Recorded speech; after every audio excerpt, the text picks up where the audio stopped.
All right, guys, welcome back. The players are still on a break. I did go ahead and reset the stream since it does time out after 8 hours. If you all wouldn't mind, it'd be much appreciated if y'all would like and share the stream. It helps with our numbers, helps us reach as many people as possible. Do have some very good commentary today. We've got myself, Sean Denny. I'm decent. We've got Stephen Wyatt, a little bit better. And we've got expert analysis from Mike DeLauder, who flew in to give some lessons and some clinics in the Louisville area. He's going to be here for a little bit, so if you want a lesson with somebody who sees the game from, I'd say, a different perspective than most and has a lot of really good insights, I would definitely get in contact with him, or you can message me and I can get in contact with him for you. I got to say, Mike's got some of the best analogies in the game to help you understand, kind of what he's talking about. He's really, really good. So, I mean, yeah, I would jump on that if I'm in the Louisville area, especially if you want to learn the ins and outs of banking. He's definitely one of the guys I would go to. Oh, for sure. I mean, he's super relatable. He can relate almost anything to the average person. He can find a way. He can find that middle ground to where he can tell you a piece of information and help you understand it better. Even if it doesn't make sense at first, he'll find a way to communicate it effectively. And that's invaluable, man. I mean, not a lot of people can do that. That's it. So while we're on the topic, we do have an over-under on breaks. So this is break number 3. And our over-under, because we expected this to be a shorter day, our over-under was 6. And so we're halfway there on the over-under, looking at a push at this rate. But there's also the over-under on time. Now, Sean, do you remember what the time we set was? An hour and 42? Hour 42. Yeah. So as I'm speaking, we are at the 41-minute and 30-second mark. So nice. Almost to the halfway that point. One hour of break time left. Yep. It's looking to be a pretty decent line. Real quick, Mike, I'm not sure what your rate is. What is an hour-long lesson for you? I mean, I have a $200 minimum, which is 2 hours. Okay, so $100 an hour, but a 2-hour minimum. Yeah, I feel like if you really want to benefit from me, I feel like 1 hour is not enough. You know how sometimes people go for a 30-minute massage, but they probably need like an hour and a half. But the point is, sometimes you need more time to really develop somebody, and I feel like an hour, it's asking for a lot. Right, you're almost having to cram too much into a specific time period. If you have 2 hours, you can kind of space it out, and you can go over a little bit more and get into a little bit more detail. Yeah, and if you want to learn banking and kicking, I feel like it's going to take 4 hours. Right. So, yeah, I mean, but the cool thing is if you have somebody that you want to train with, I can give you guys a discount. So if you get like 2 people, obviously I'm not going to charge you both $100, Right. I could make the cost. I can 75. reduce the cost or whatever the case is. And if you get 5 people, I do like $150 a piece, but I also double the time. So spend 4 hours with 5 people, $150 a piece. It sounds expensive, but man, I spent, $500 to come here, and, I'm paying for my food, and just, it just, I really want, I'm rooted to the Louisville family. I've been coming to Derby for like 20 years. I was about to say, you're a mainstay on the Derby. I love the people in Louisville. Down to earth, country folks. I mean, if you mess around, you're probably going to find out. But, a if you treat them good, I think there's a lot of merit here, a lot of soul, a lot of honorary, red, white, and blue Americans. That's what I know that sounds crazy, but I was raised on that, Right. But believing that our country was the greatest. And I love Louisville. You guys represent America nicely, And, I mean, my lessons are money back guaranteed, too. So if you're one of those people that are skeptical of the way I teach, give me an opportunity, and if I don't woo you, I don't want your money. If you feel that it was just a bunch of rubbish, then keep your money.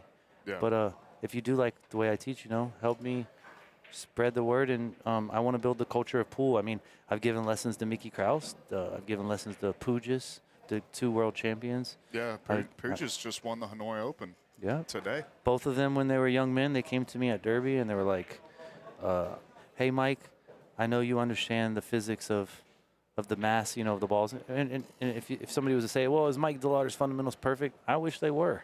I try hard every day to get my fundamentals better, but that's just not, I'm a big guy. But I was able to help guys with perfect fundamentals, especially people that have a great base, I can help them with the physics, the collision, transfer of spin. The multiple railers are I really think that I can explain them to you, and I can help you understand the conditions with the spin and the speed. A lot of people don't know that I teach the fundamentals as well. I'm a big advocate of lining up with the center of your body behind the cue ball, going to the contact point of the object ball. And I like to step into the shot the same every time. Do I do it every time? Maybe sometimes I don't. But if I was a robot like Federer, I teach 45 degrees, swinging your cue down the shot line like C.J. Wiley. And I have a lot to offer. People out there that want to learn, I have it down. I mean, it's like pool for dummies, Not saying you're a dummy, but, it's such an elaborate game. You have to have it prioritized. It's like a grocery store. Somebody said, hey, man, let's start a grocery store and put everything. I would be lost. I just wouldn't be able to do it. But if you gave me a base and you were like, this is here, this is here, this is here, I could master that and make it better. Right. But without the starting point, for me, I'm not one of those people that could just go build an Amazon business, but I certainly could.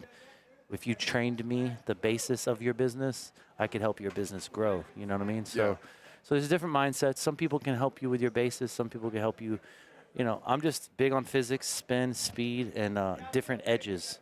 I teach cut, turn, and throw. So I have the outside of the pocket, the middle of the pocket, and the inside of the pocket are my aim points, and the object ball always goes in the middle, generally speaking. I do cheat the pocket from time to time, but generally I use spin to make my cue ball move.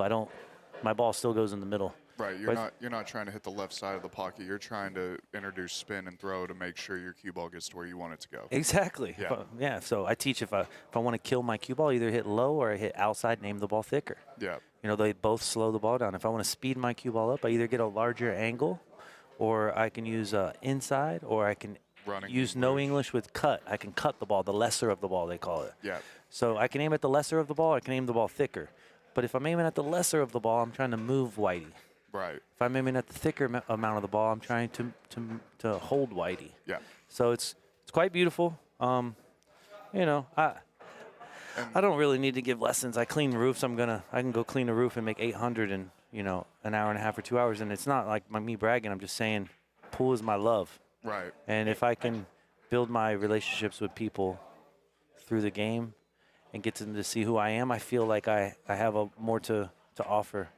Yeah, and I mean, if any of you weren't understanding any of the terminology that he was using, it's one of the things about Mike, and I absolutely love it, is he can take that and put it in an analogy, or he can reference it in a different way, and he can get it to the point where you understand it.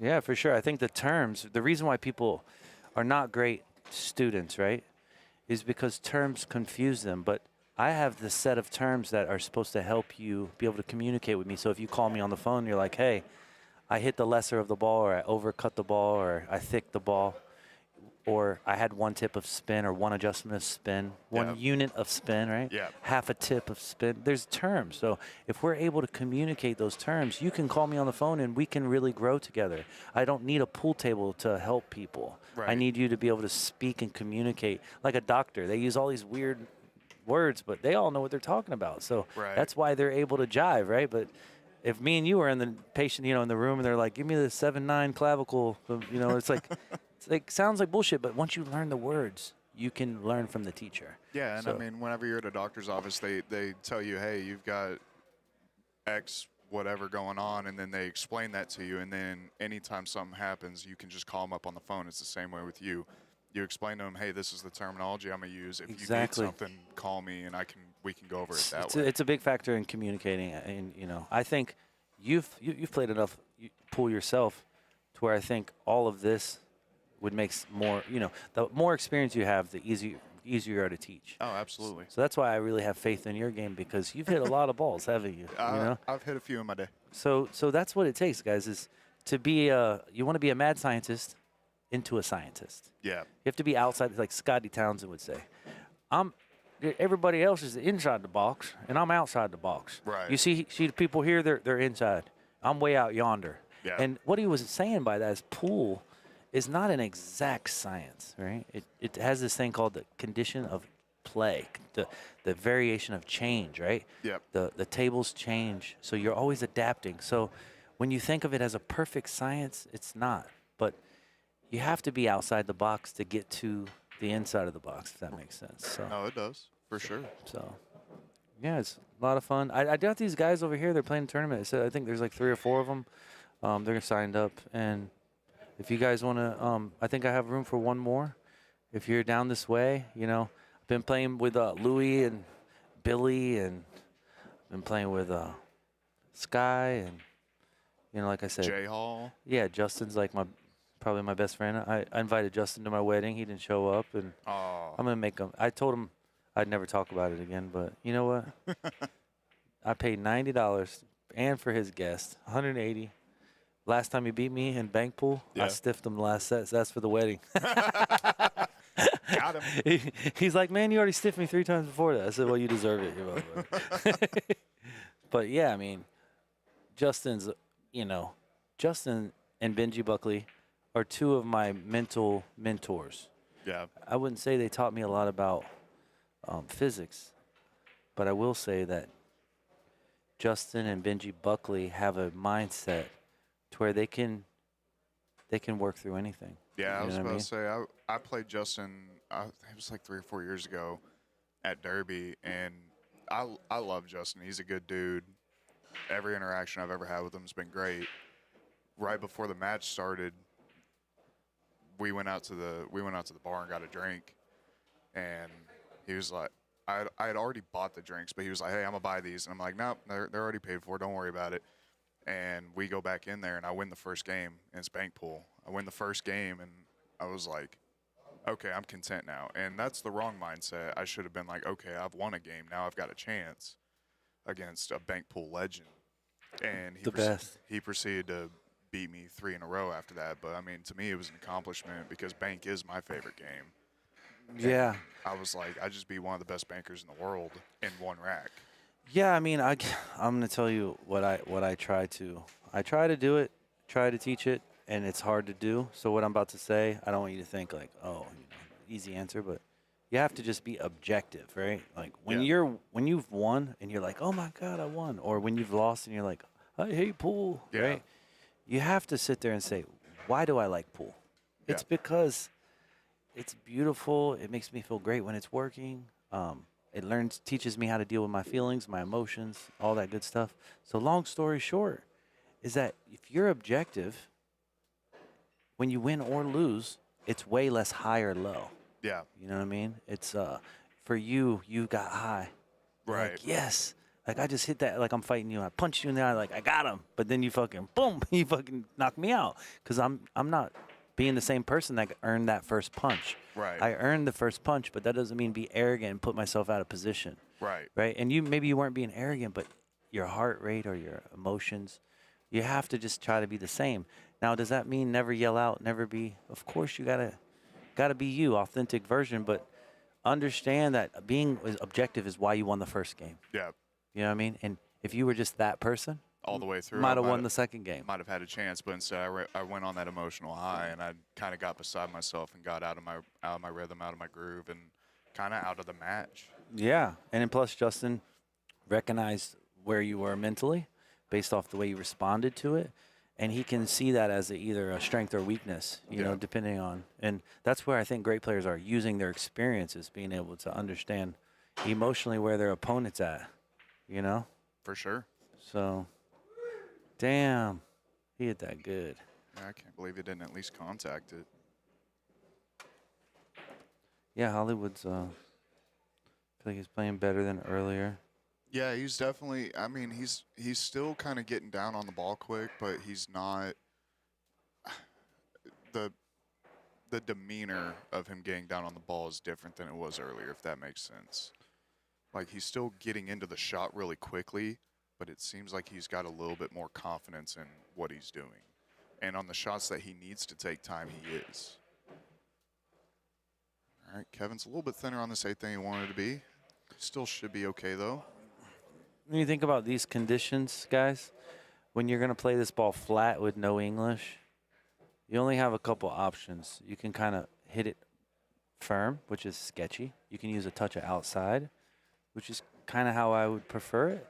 But if you don't want to use English and you're like a vertical attack player, just aim to the outside of the pocket, medium speed, and trust that the ball's going to slightly twist back to the left. Yeah.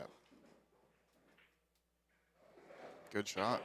Yeah, if you notice that ball entered the left side of the pocket, is the main reason why you want to work the ball. Aim it, you started out at the outside. If you want to aim that ball at the middle, you have to use a little bit of outside, or you have to increase your speed, because speed cuts the ball. Right. Most people don't recognize that. They aim at the middle and then they hit it hard and it overcuts it. Right. So if you're gonna aim the ball very forcefully, I'd recommend you aim at the inside of the pocket, because you gotta assume that the object ball is gonna cut a little more, and that's even more precedent in like brand new conditions. Yeah. When you play on brand new conditions, the ball is gonna cut it more. There's less collision. Yeah. And So you actually have to aim it thicker. Yeah, and you're introducing slide, which causes the balls to react differently because it's newer cloth and it's not worn in. Yeah, like new cloth, you're aiming more at the inside or the middle of the pocket on that particular shot. Yeah. Now on worn felt, you're at the outside or the middle, depending on speed. So you got to realize physics say the clammier balls produce more collision-induced throw. Yeah. The newer balls produce less. And that's exactly why you don't have to cut the ball as much on new felt as you do on worn felt, and I hope that helps you guys. Yeah. It's a huge deal, especially for amateurs. Oh, I think if you haven't played on new felt, it kind of might went right over your head, but. Yeah. I can't believe Kevin attacked that. I mean, it was Ryan pushed out. I don't understand why he didn't give it back to him. Well, the three's tied up. Maybe a reason I might agree with you. I might give it back just because the three's tied up, but you would think if they were all open, I can understand why somebody would attack it. Yeah, I mean, and now, I mean, this shot's got no chance of going in. It doesn't, but he's got a free swing at it because the three's tied up. Hey, guess what? 2 went in.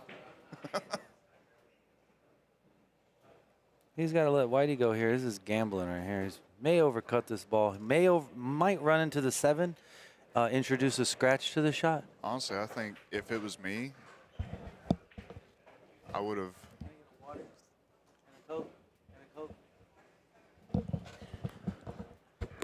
I think if it was me on that 3 ball, I would have actually thinned it down onto this end rail and then tried to go around and back up behind the 5 and the 6. He kind of did a version of that shot on accident a little bit. Yeah. But he doesn't take no time on his defensive shots. You see what I'm saying? Yeah. Like, I just want to bring something to y'all's attention at home, right? Like, when you're playing rotation and everything lays there and it's like nice and beautiful, I totally understand why you guys have that rhythm. But when you get down on a safety, once again, you got to act like there's somebody that's in your house trying to rob you, and you're trying to like have intent. You got to know where your gun is, or you got to know where the door is. You got to know where the phone's at, and you have to have intent. There has to be no fast rush decisions. You think because this bad guy's in your house with a gun that you're going to rush into your decision. That's going to cause you to go to the wrong room. That's going to cause you to make a bad decision. But if you're calm and you say to yourself, man, I'm not going to let this guy get me. What's the best decision? And then you just do that. I swear you'll be at peace even if the guy shoots you. Right. You know, but if you rush and make the wrong decision, now you've left your kids in the wrong room, the gun's over there. I'm just saying. Yeah. It can all fall apart. The wheels fall off when you're playing defense. Just respect the shot more is what I'm saying. You know? Oh, for sure.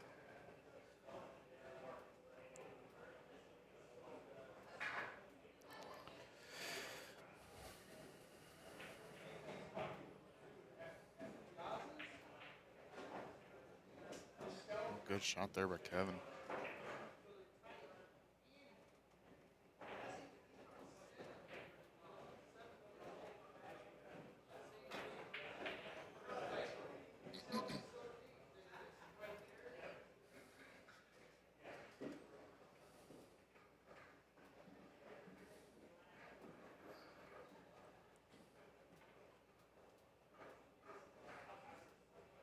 something I haven't seen. I didn't realize it, but Hollywood's got headphones in.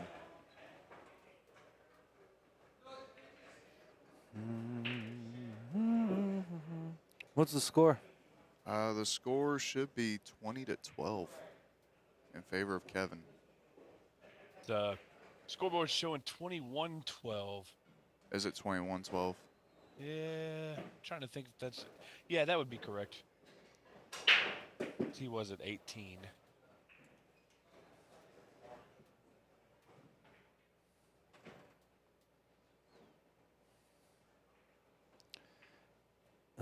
This is actually a sketchy shot. Clip in the 1, you could hit the 6, and you could introduce the scratch, but you could also place the combo. Obviously, that was the right shot. He made it.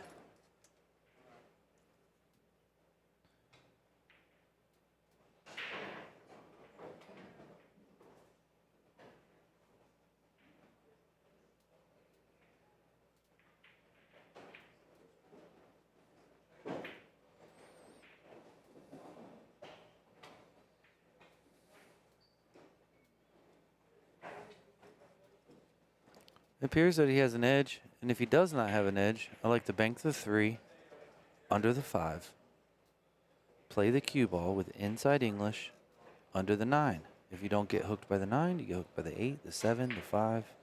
You overcut the 3.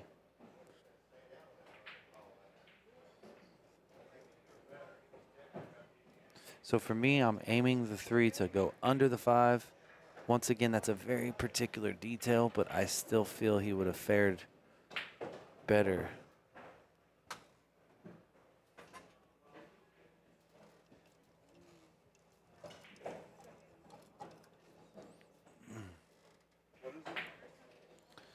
All right. This is not the shot. He's jumping it. I don't get it. I don't get it. I wonder why. Well, I like to go rail first and kick that 3, and I like to run out here too. I think you're an absolute donkey for playing the combo here.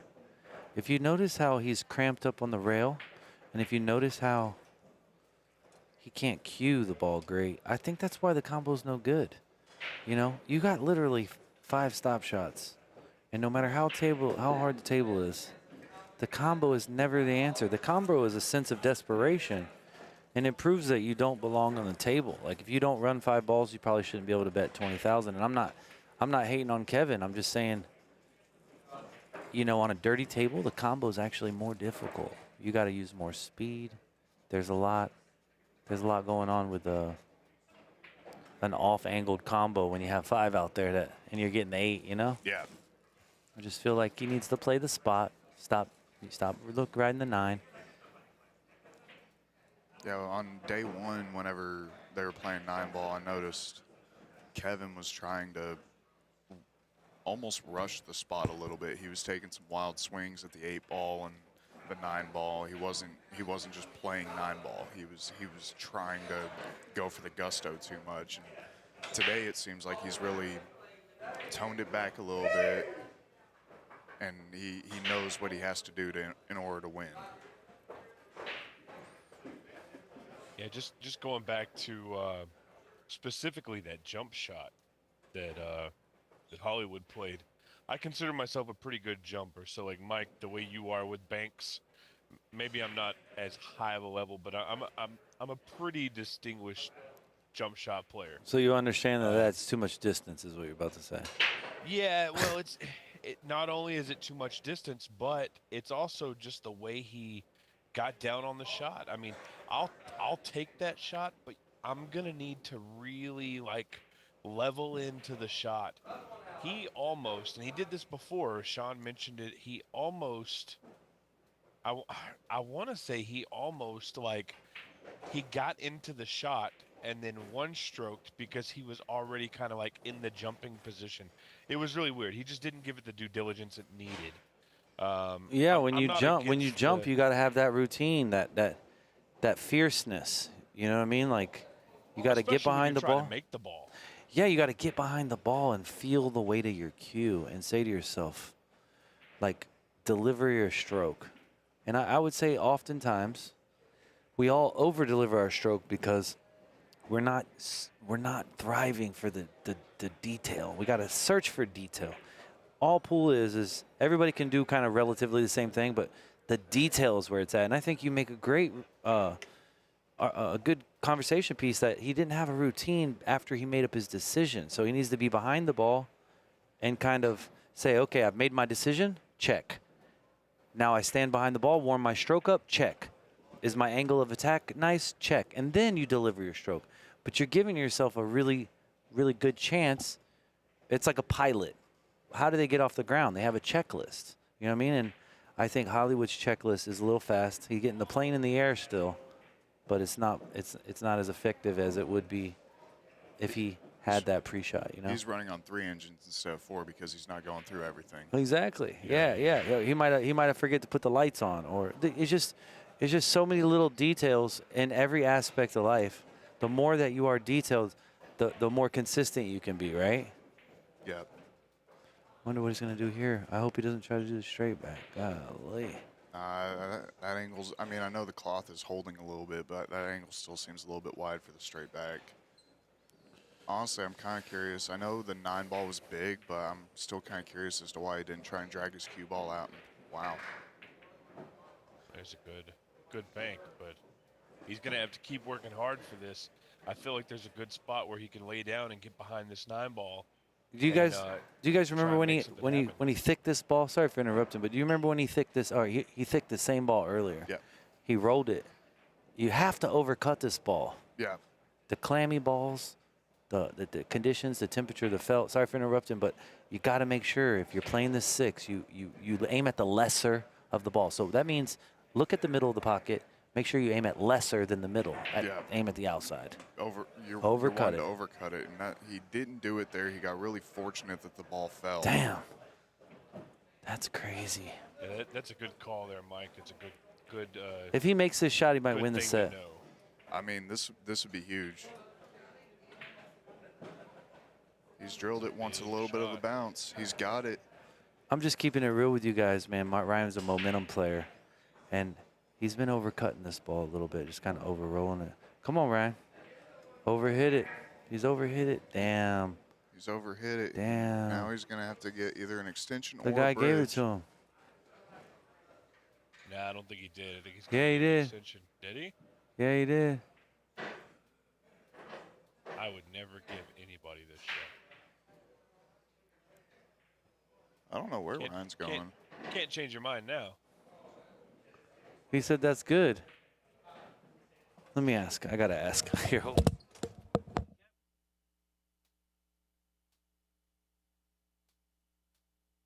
I don't think there's any way I could give that shot to somebody. Just to catch up on the chat. Whoever made the big long post about the weight. So this is the second time they've played this particular set with this particular weight. And Hollywood won the first one, 35 to 31. So it's not so far off. I mean, Kevin's playing better than he was on day 1. Hollywood's not quite playing up to par as he was on day 1. So it's a little bit of a flip-flop. So I get what you're saying. However, got to make this ball, guys. I just got a feeling based off Hollywood's energy right now, I think he's going to make it. Holy extension.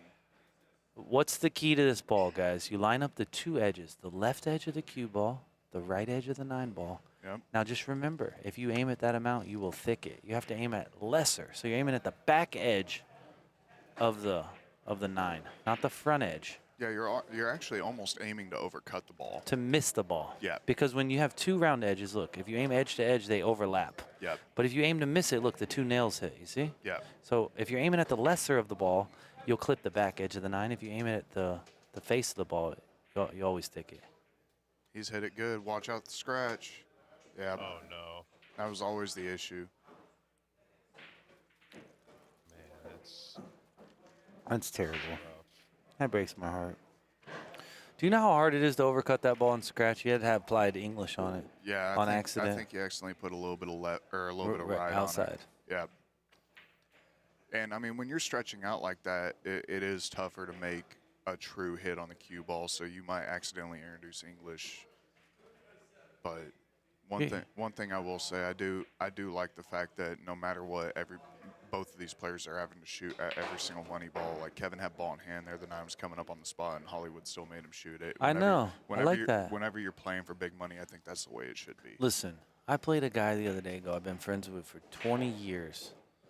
And I give him lessons. He's my friend. We gamble. I give him the last 3, and he looked at me. He says, "You're not going to give me that?" He says, "The last guy that did that, I quit him. I never played him again." I said, "Well, let me explain to you why I don't give it to you." And I tried to open his mind up to why. And it's a form of, hey, bro, you want to go outside? Then it's like you're not bluffing. You're saying, I respect myself so much that I know that I've missed a ball before because of, like I seen Alex Pagaline miss the straight in 9 ball against Jason Shaw. Yeah. And that tells you right there, you just can't be giving away free gifts. Yep. And also it tells your opponent, hey, I'm going to make you work for this money. Like, I'm not going to just give up and surrender a shot. Yeah. You know what I mean? And that tells your opponent a lot about you. And if you can plant that seed that maybe now he's like, oh, he's rude, he's disrespectful. What about if he just knows that there's a lot of pressure and every shot's equally as tough? Yeah. Right? Yep. So I want to come up with a T-shirt brand called F You Shoot It. You know, fuck you, shoot the ball. Yeah. You know, hey, is this good? Hell no, it's not good. I'm never giving you anything. Pool is hard enough, and if you continue to be tough on your opponent and make them work for it, both of you will get better because of it. Yep. Pool's a hard game. I'm not here to make it easier for you. The same amount of intent, no matter how hard the shot is. Hard, easy. I'm gonna. If you don't have that mental state of mind, you cannot be a champion. Yeah. You know what I mean? You can't just be giving stuff away. Nothing in life's free. You know what I mean? You know, I've had this conversation with so many people. So, you know, when somebody wants me to give them a ball, number one, I show them the Carl Boys 8-ball, straight in, couldn't miss it. My youngest son with his eyes closed makes that ball, but Carl didn't that day. So you can't count everything. The other thing that I think this is the most important part is giving the ball is almost opening the door to shark. And the reason I say that is because now you expect it, right? If me and you are playing, Mike, right? And I give you a 9-ball that's kind of tough, right? The next time you get down on that 9-ball, it's going to be in the back of your head. Oh, he's probably going to give me this. Exactly. Now you expect and then you dog them. it, and now you're like, man, you gave me the last one. Why didn't you give me this one? And I'll tell people when I'm gambling, right? They'll say, oh, that's good. I say, no, I'm going to shoot it, because mentally I want to know that I'm constantly shooting that ball, no matter if they give it to me or not, because I never want to get comfortable with the idea of my opponent giving me a ball, because the moment I do, it's going to bite me in the butt.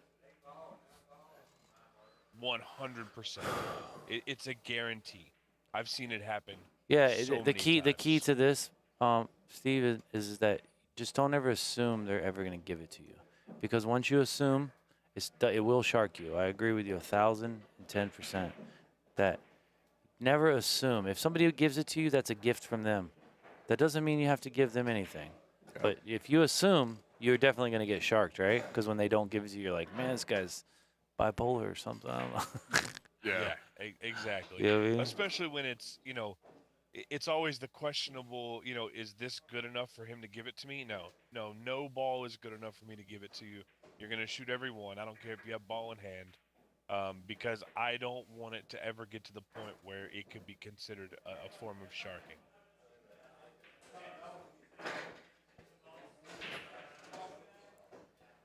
Hey, guys, I'm going to step away for just a minute. I'll be right back. You got it, man.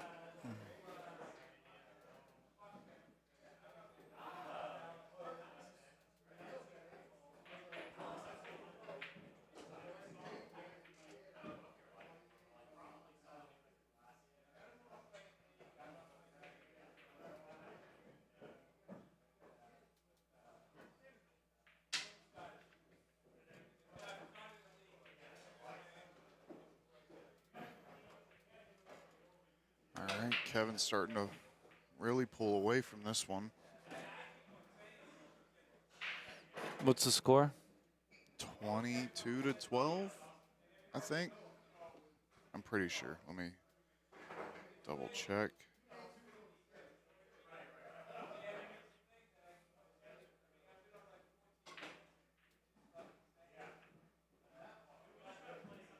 (24-12).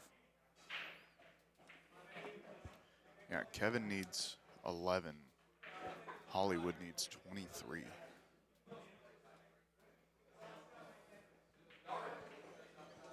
Yeah, I don't think the game's fair. I think Kevin just matched up good in this. I know Ryan beat him the first set, but you got, Kevin is a little less. He's not going to get the fatigue factor as much, Yeah. Kevin's kind of he's not drinking. He's kind of consistently good or bad, right? Yeah. Ryan, he's older. He has a few drinks, and I think that fatigue factor is in there, and it's just you can't say that he hasn't had opportunity, So. Oh, for sure. I guess if you're in a game and the guy gives you a chance, you guys got to take accountability, right? Because pools, if you're not 100% accountable, you'll always find a reason to lose. Yep. The players have stepped away for a second. I'm going to do the same. Me I'm going to too. get up and stretch my legs. This is Sean Denny with Mike DeLauder and Stephen Wyatt with X-Pool. We will be right back with you guys. Thanks for tuning in.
right, guys, Ryan's back. Waiting on Kevin to come back in. Shouldn't be too much longer.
All right, guys, I'm back. Sorry, had to step away real quick. Was trying to get something lined out.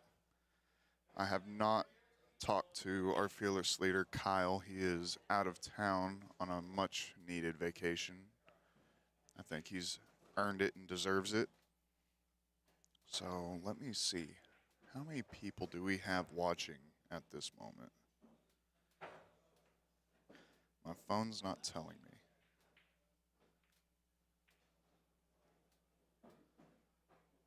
Oh, 60.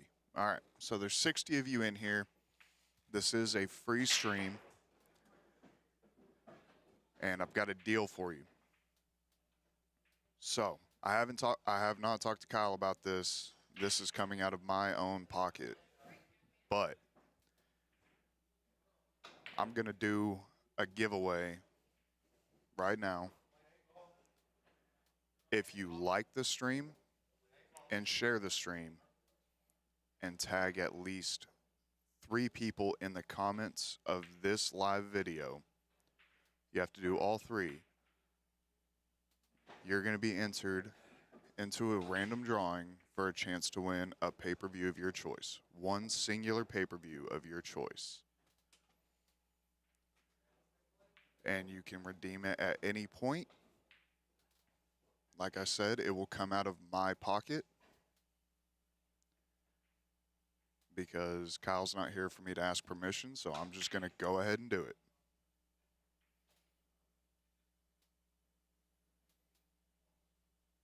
So you have to like the video, share the video, and tag 3 people in the comments of this live video in order to be entered. The drawing will happen at the conclusion of this match.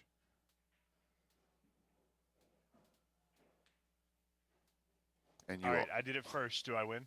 Nope. Sure don't. Oh, so it's going to be a drawing is what you said. Yes, sir. Okay, that makes sense. So I'm going to put myself in there. Employees cannot win the drawing. I thought it was 10.99. I don't know. That's a Kyle question. All right. I get it. But I did everything else right. So I liked the stream. I shared the stream, and I tagged 3 people within the stream. So essentially, that would be enough for me to get entered into the drawing. Yep. And I have to leave here in about 10 minutes. But we are going to be doing this drawing at the end of the match tonight. And Steven, I'm counting on you to kind of cycle through and remind people every couple of racks that we're going to do this. You have to like the video, share the video, and tag at least 3 people in the video. And you also have to either like or subscribe to the X-Pull Facebook page. But that goes without saying. All right. So I'm starting a list now. We got some people tagging, so this is good. And they got a chance to win an upcoming pay-per-view. Is that right? Yes, sir. A pay-per-view of their choice. It will come out. Like I said, it's going to come out of my pocket because I didn't have time to talk to Kyle about this beforehand. All right, that's fair. I'm pretty sure I'm going to be working next Another weekend, but that 8-ball event's going to be phenomenal. So I would definitely like to see somebody get a free opportunity to watch the 8-ball championship next weekend. Yep, and if 8-ball happens to not be your game, I mean, you know us here at X-Pull, we're always bringing action. We're always bringing tournaments. You can hold on to it. It does not expire. It's just good for however long. Shane versus Federer 3. Yeah, something like that. Calm down, guys. That's not. I don't know anything about that. I'm just trying to rile y'all up. Or maybe Federer versus Josh. Federer versus Jason. I'll play Banks by the rail with Federer if he ever wants to play. I've offered him to play before, but Banks by the rail against Mike D. I'll tell you what, imagine we mentioned it last night, and Jay Hall was actually in the comments, and he said, let's do it. But I would love to see Jay Hall versus Billy Thorpe in a race to 30 in Banks. You know, I was thinking about that last night, but I don't want to see the race to 30 in banks. I want to see a race to like 300 rails. I like to buy the rail games. I do too, but this is nothing. I don't want to say nothing against Jay Hall. Everyone knows he's one of the best bankers in the world, but I think Billy is a top 2 or 3 by the rail player in the world. I mean, I got one to my left, Mike DeLauder. He's in that conversation. I mean, there are a few by the rail players. I don't know Justin's by the rail game. Mike would know a little bit more about it, but Justin's a good all-around player. Justin just knows how to neutralize. yeah. Justin, there's nobody that moves better than Justin. Justin Gotcha. plays one singular shot, like in regards to the cue ball and the object ball. He plays them so beautifully. If you ever get a chance to watch Justin play one pocket and you want to learn, he literally plays the shot to its absolute totality. It's almost sickening. I seen him give a guy who plays my speed 10-7, John Hager Jr., and he played like 170 shots in a row where the guy never shot at his pocket. Really?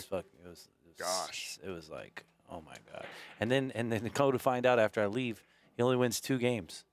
Yeah. And he's playing. This just goes to show what kind of game he was in. Yeah. To be able to give a guy 10-7 that plays really good, make all those great decisions, and then still you barely be out, come out winner.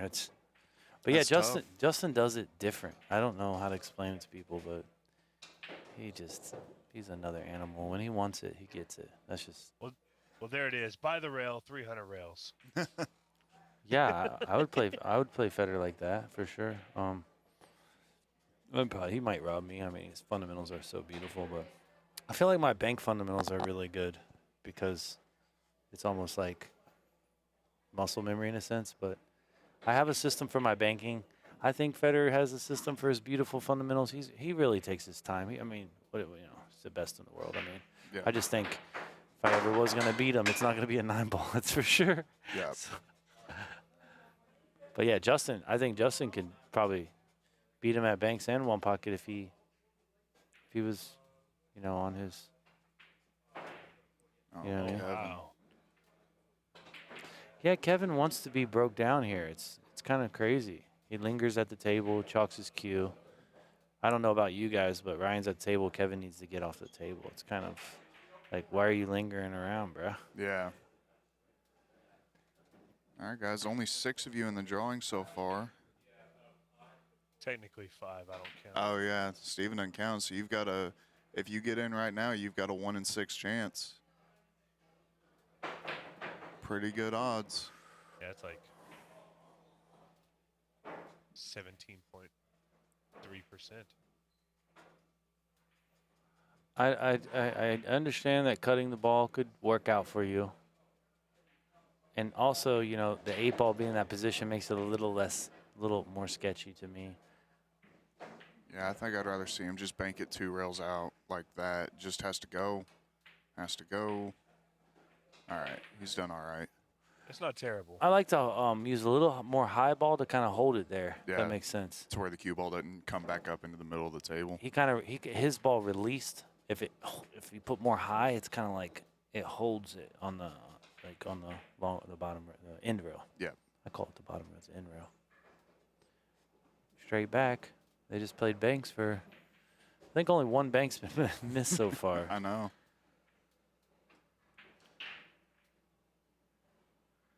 The straight back's going to be the one that he misses, and now Hollywood's going to have an opportunity. And it's almost the perfect angle to just float up. It's 100% the perfect angle, but what's the angle from the 8 to the 9? Guys, I can't stress this enough. Go over to that 8-ball and look at it like it stole something from you. Say, hey, where do I want to be? Yeah. What angle do I want to, so I can move the ball with the ease? People always say, oh, you make it look easy. Well, the angle makes it look easy, right? Yep. When you have a small angle and you're trying to move whitey, you make it look hard. Yep. So I think he's achieved an angle. There you go. So that angle bared fruit for him. Yep. I can't say that's the angle he he wanted, but pool's a game of angles, guys.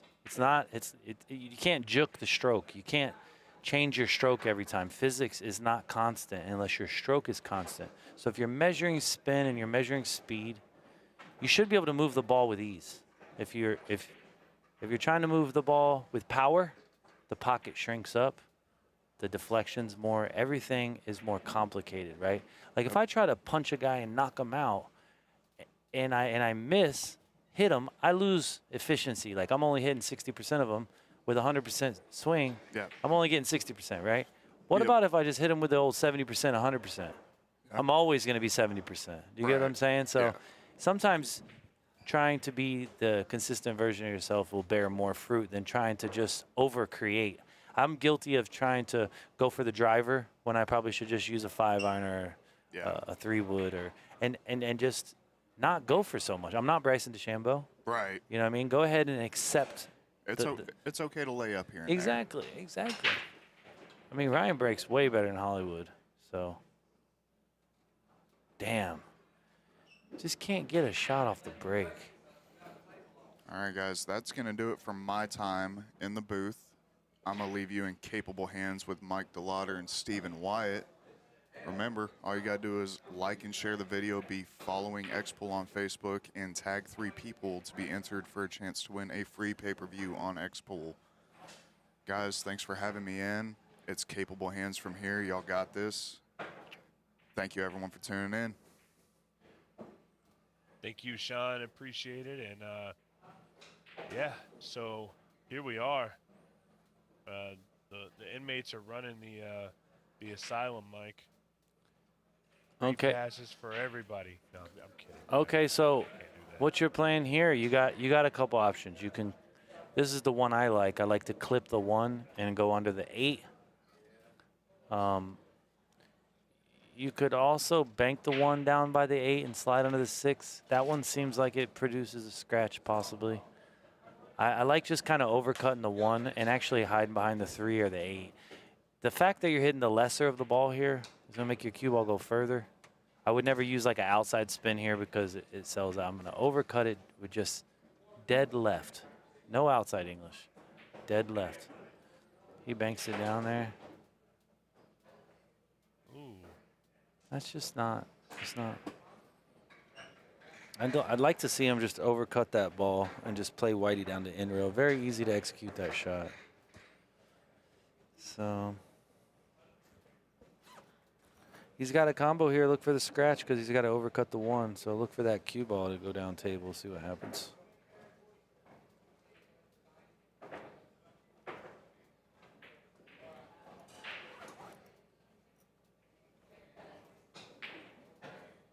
So he's got his hand on his hip like he had no clue that was going to happen. And the reason why he doesn't know that's going to happen is because he doesn't account for the path of the cue ball and the object ball. It's one hell of a shot by Hollywood. Yeah, that's a solid shot there. I'd get a hit call here.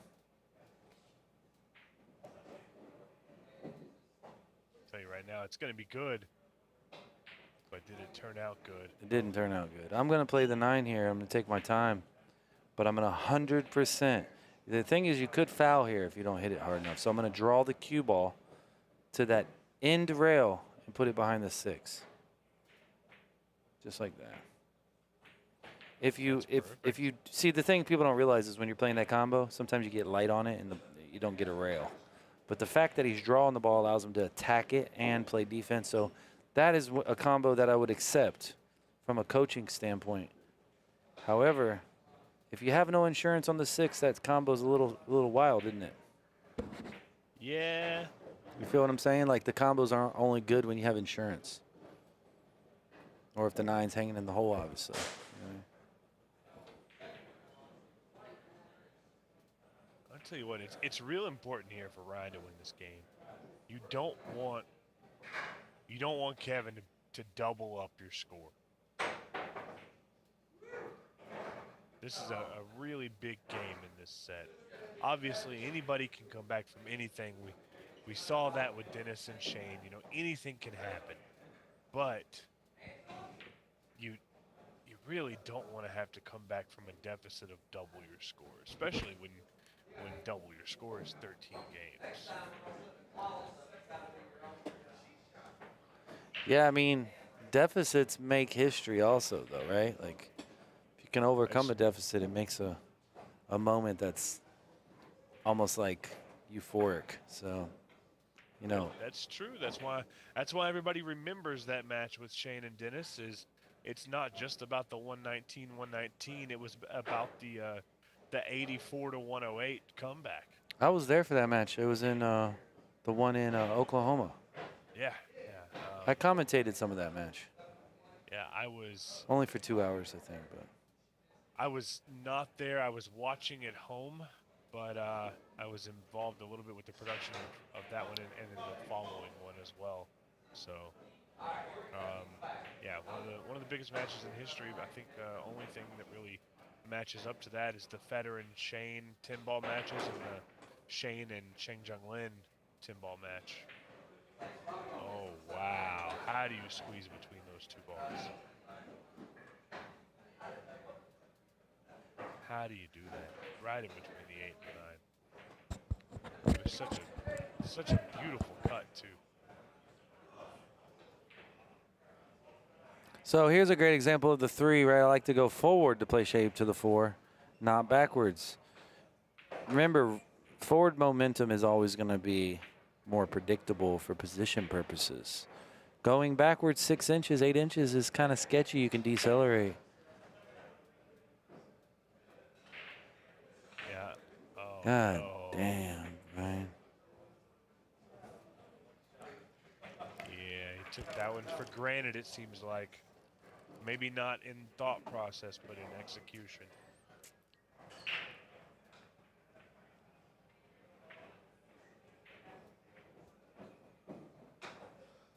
And I'll tell you what, when Kevin makes the mistake he made on that one ball, you can't just give up those easy shots like that. I mean, that's so tough.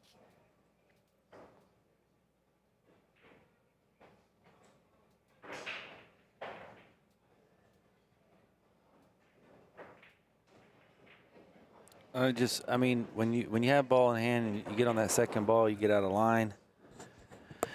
You gotta like kind of really take your time. And I know some people say think wrong, think long, or think long, think wrong. But sometimes that gear, it's quite the opposite. You think long to just receive every characteristic of the shot, and then you give yourself a fair chance to really just get the fruit. Whether it be from the object ball or the cue ball, you can gain equity when you take your time. I'm a rhythm player like Jason and Joshua and Ryan Hollingsowrth, and but sometimes you have to be enamored with changing gears and recognizing what gear is working. And I'll give you a prime example of that. The Filipino players, they time themselves and they try to play different paces. And they study what pace works better. That's a foul. It's a foul. 100% a foul. That's a foul for sure. It's 1,000% a foul. Did y'all hear the sound? You see the cue ball?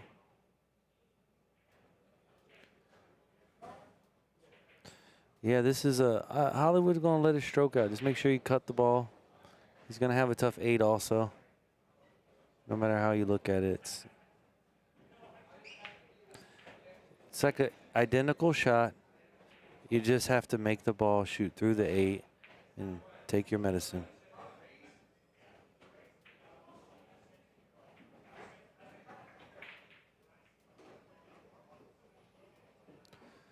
Yeah.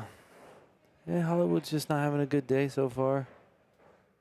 Sports are known for great players to not play their best. It's just part of it.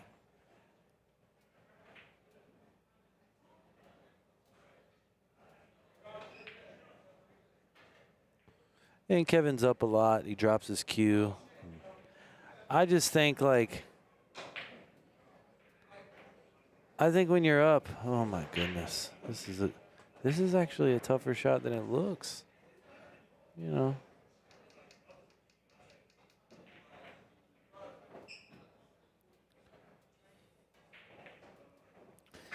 You know, sports are influenced by what's going on with your life. When you're betting, your energy levels are high. The people that I've seen win the most gambling are the ones that they're enjoying themselves. It's not a lot of pressure. You know, they just bet freely. Oftentimes when things are going hard for you in other areas of your life, you will recognize it in a sporting, you know, like in your pool game or whatever the case is, you know. But the true champions, when it gets hard, they use that experience to draw from.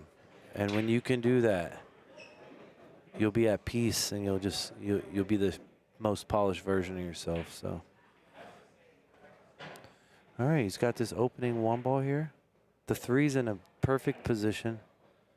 So just go ahead and, I don't like to overhit it, just a touch aside. Yeah, he really, really twirled that ball. That ball was you had to hit a center ball with a touch of left and kind of take a tougher angle on the 3. It looked easy on paper, but I'm telling you, these muggy conditions, even this shot here, it's harder to get out of the way of the scratch in the side.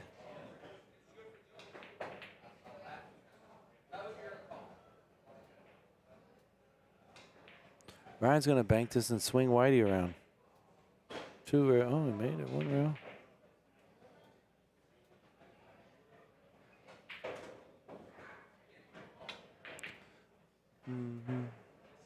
I'm just not, I don't understand why he went that route. He could have just did the stun follow and got on the pink going forward. He elected to take like a 90 degree, he's got a shot here. Let's see if he can avoid the 6. Or the 9. If I know Ryan, he's going to run it around 3 rails, but I almost feel like he should just bank it under the 7. This is a tough spot. I don't like him jacking up here. Oh, you shit it in, maybe? Down on the bottom rail.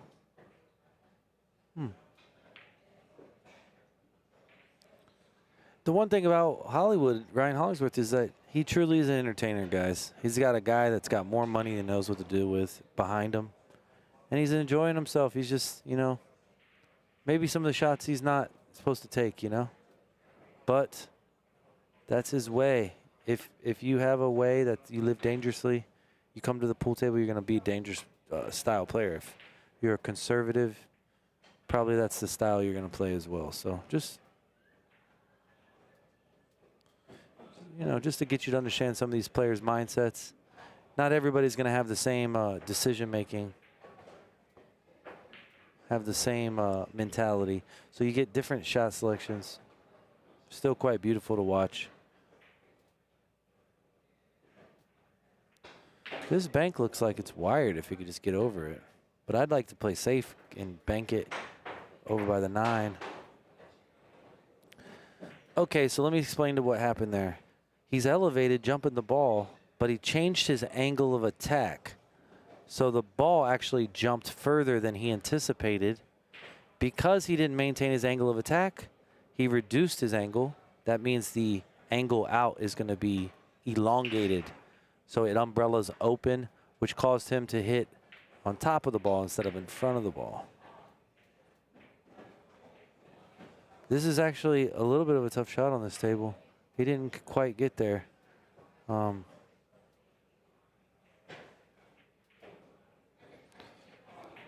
I know, once again, that's normally a great angle, but this table is super brutal.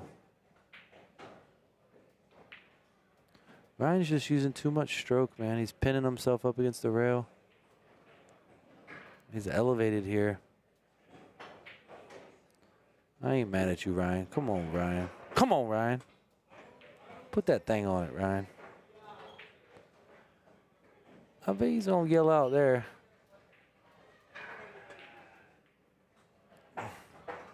Yeah, I think he likes it better when it's personal. You know what I mean? He's like one of those fighters. He doesn't want to fight you if he likes you. He wants to fight you if he wants to feel like he hates you.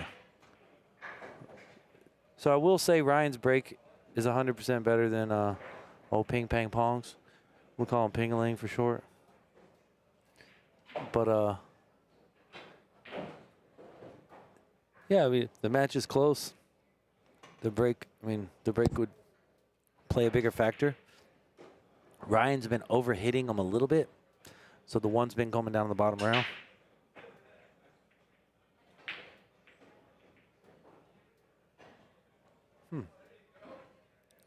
Well, the 9's dressed up here. We'll see. First thing I look at when I try to solve a rack of 9-ball is the problem areas. So the pink does go, but you have to have a real particular angle to the 5, and then the 7 does go, but you got to get to the 8. So for me here on this kind of rack, I'm going to try to get the 1 in front of the 9 and play the combo, right? Not for my opponent, but for myself. So when you have clusters and problem areas, you have to outsmart your opponent. You 3-foul them, put them on a foul, get ball in hand, break out the cluster. This is a huge shot.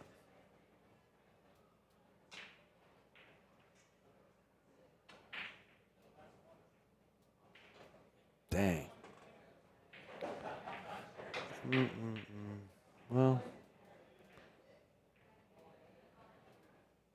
similar situation that Kevin's dealing with, except for the 3-9 is in play.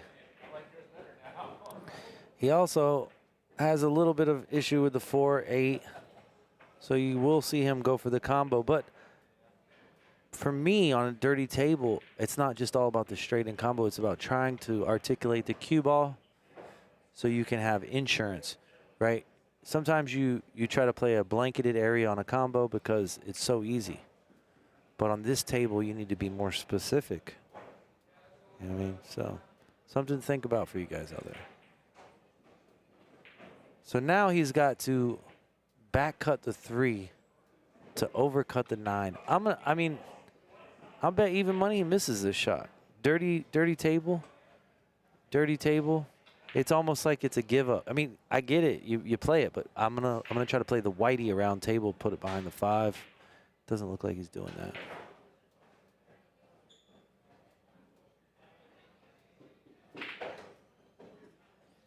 He did. He played whitey, and that's why he made it, guys. It's because he played whitey, and he created separation, and he had a principal safe. So give credit to Kevin. I might have not shot it like that. I might have just wrote it and played whitey down table, but he stunned it, and he also got the cue ball in a pretty damn good position.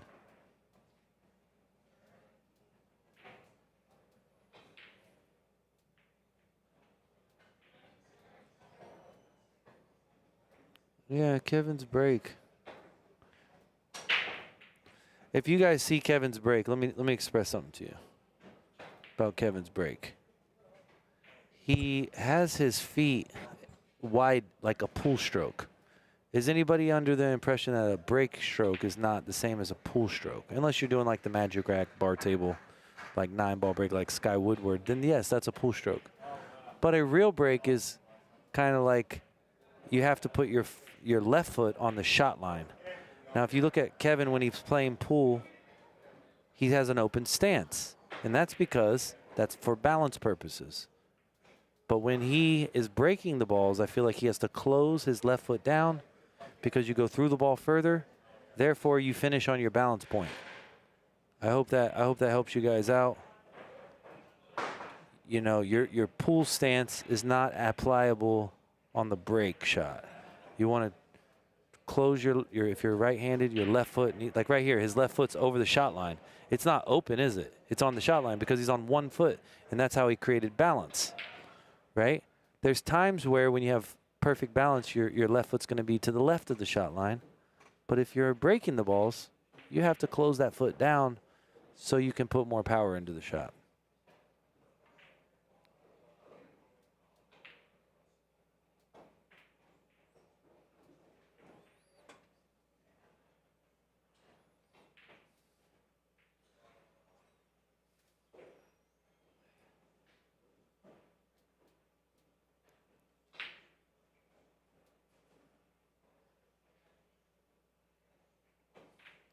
If the 8 doesn't go, The 8 appears that it may go on the side. Super sketchy to get there.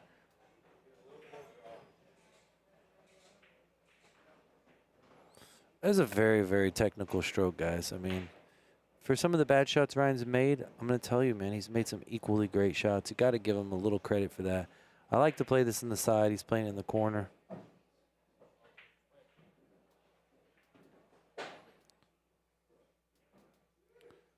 I don't blame him, but on a tougher table, I'm playing that in the corner.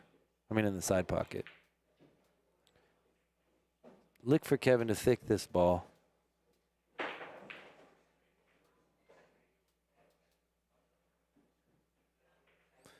When you play on worn conditions, guys, the collision-induced throw is more.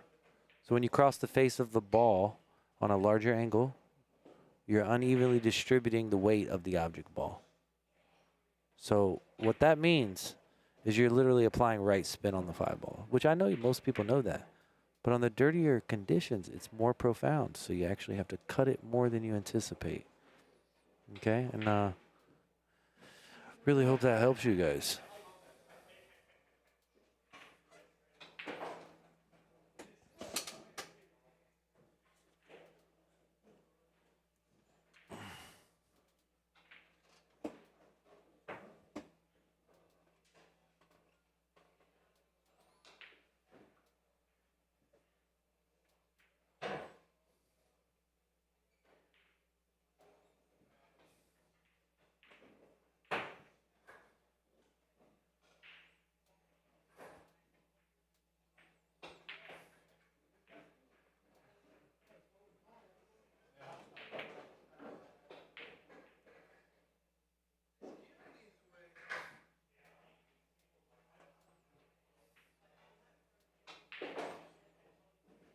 I like to bank this three rails around. You know, the chat, you know, you guys are seeing some bad pool in some regards, but honestly, in equal ends of it, I feel like, dang, Hollywood. I think you are seeing some good shots. Pool is super tough.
I guess the 8 must go in the corner.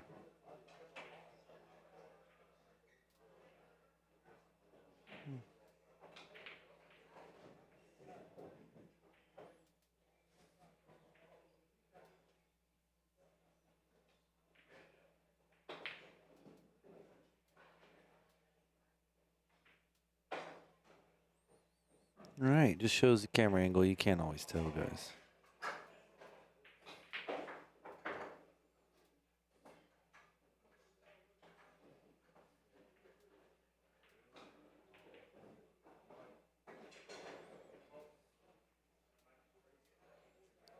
$25-15.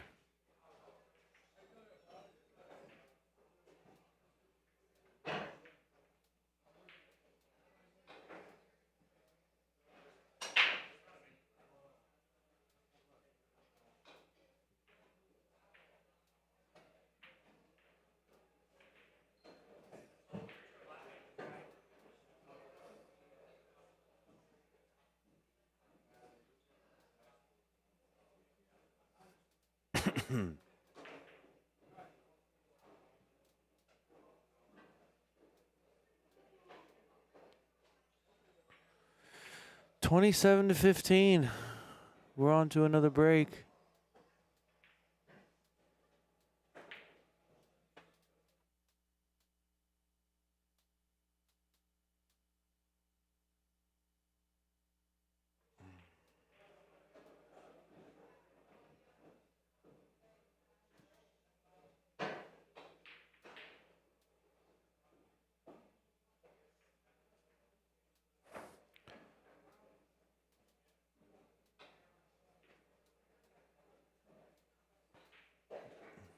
Thanks, bro. Thanks. The backers have been pushing their hemorrhoids back for 3 days straight. Anthony, I have no idea what that means. But the guy that's staking Hollywood used to be a college running back. And he makes the average man look like a schoolgirl. His physical condition is second to none. I don't think he's worried about hemorrhoids, however. I wouldn't tell him that to his face. but, but yeah, I mean, whatever you got to say to make you feel better, I guess, brother.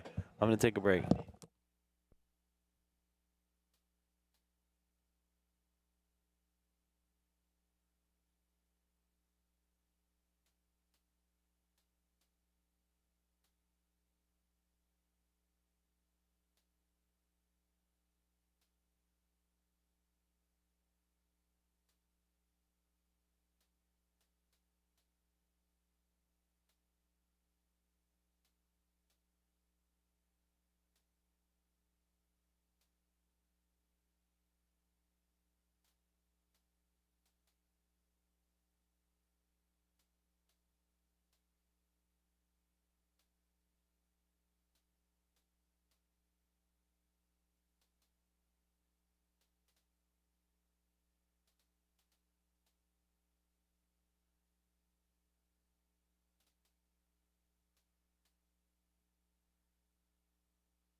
All right, guys, we are back. And for anybody wondering, yes, I have stopped the total break time timer. Oh, that ball went in. Wow, that's crazy. That was a nice long break.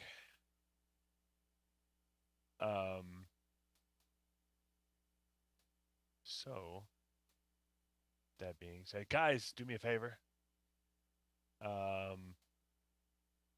If you would like to get entered into a drawing for a free pay-per-view pass, courtesy of our production guy, Mr. Sean Denny, you only got to do 3 things.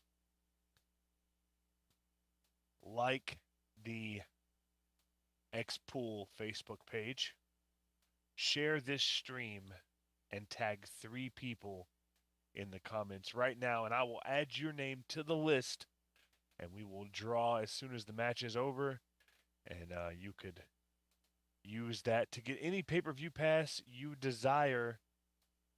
No restrictions.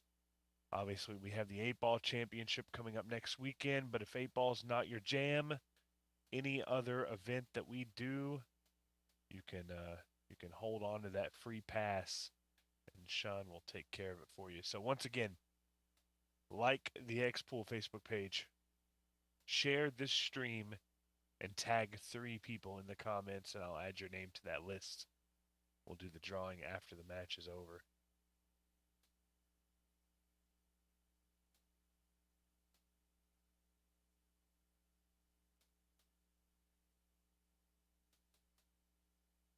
So right now, 27-15, Hollywood at the table, and this hasn't been Hollywood's best set.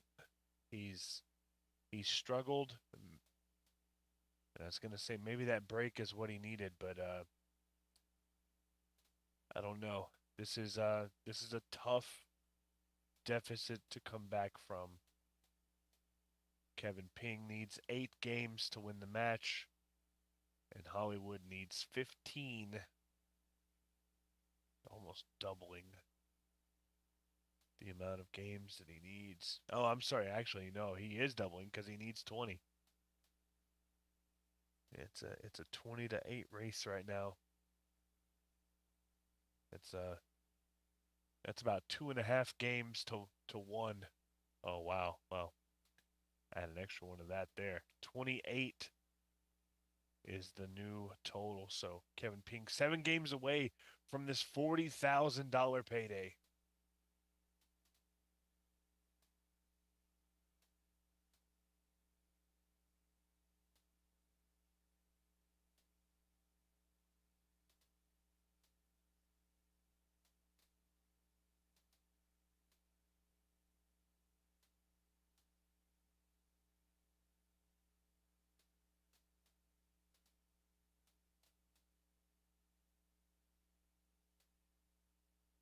There we go. Todd, I got you added to the list. Easy peasy.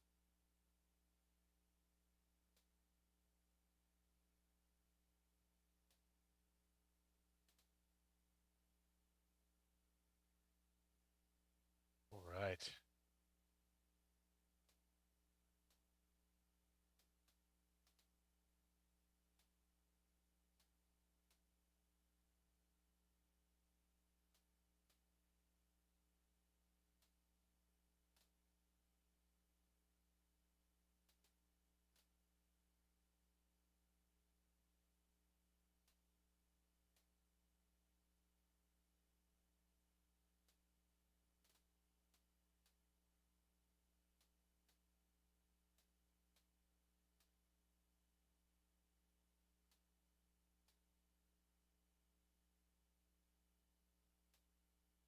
Well, there it is. That's a quick one. It's a good shot there by Kevin Ping. What's the easiest way to win a match? Well, only shoot 1 or 2 times a game. That'll get you there.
made such a good shot on the 8-ball and just not focused.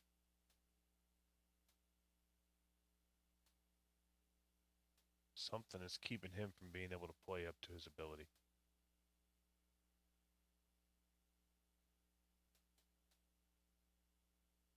A mental block, uncomfortability, something, but just not playing well.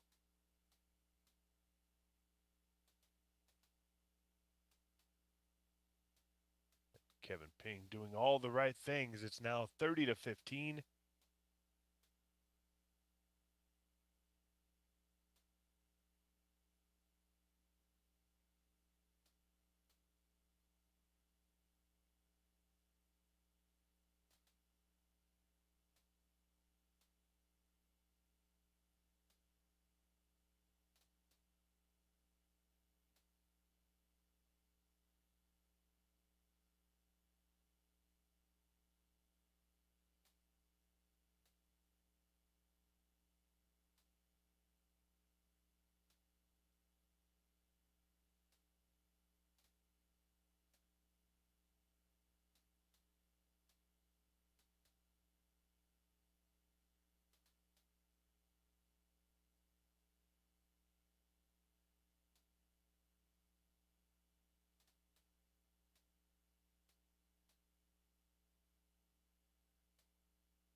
Yeah. That's exactly how I feel, Todd. You absolutely cannot concede those easy 9-balls because it's never a guarantee. It seems like the more that Hollywood struggles, the better Kevin is playing.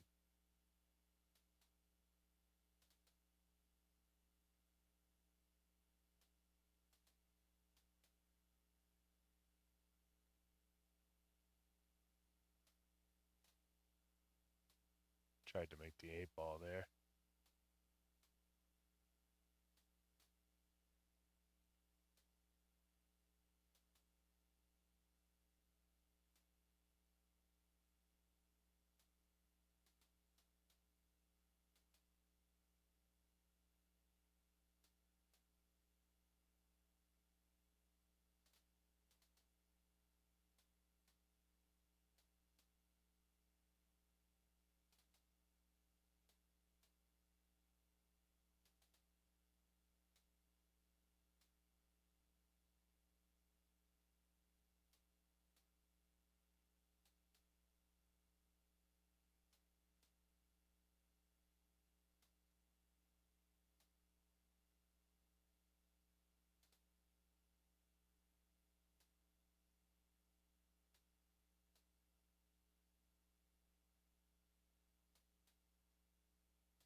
Great shot there by Hollywood.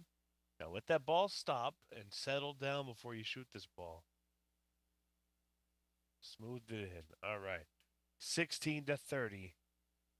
Long ways to go, but it's not over yet. There's no guarantees. I've seen comebacks that are much larger than this. So now it's just Hollywood's got to find a way to turn all the negativity that he's had into some positivity and make some things happen.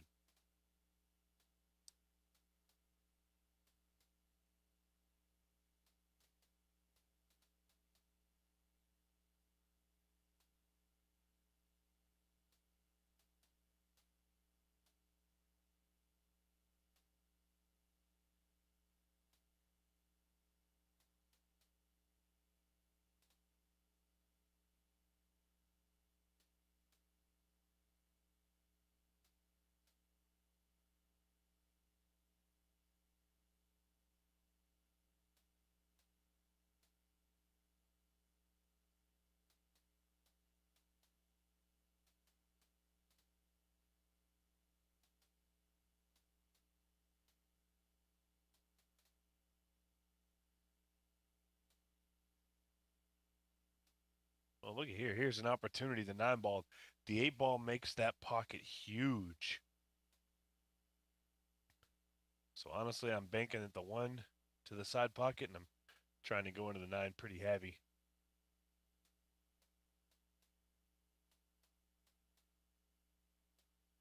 And not the worst thing that could have happened there.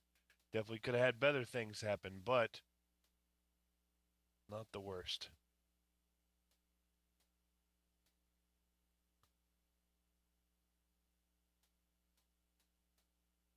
Not the worst.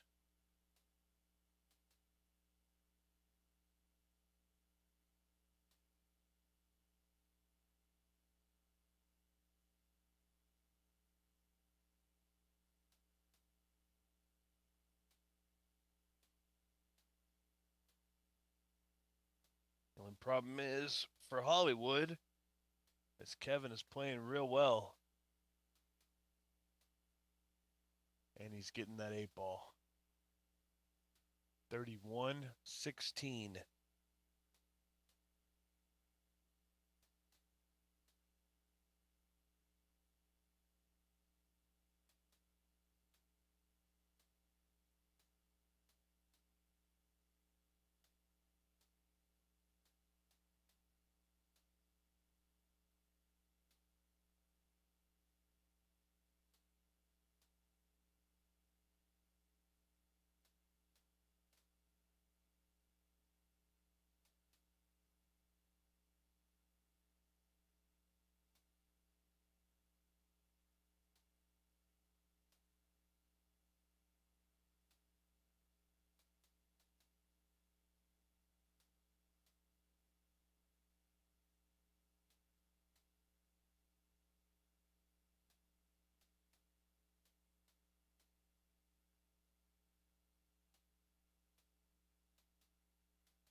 Played that one pretty well.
No problem, Donnie. Thank you.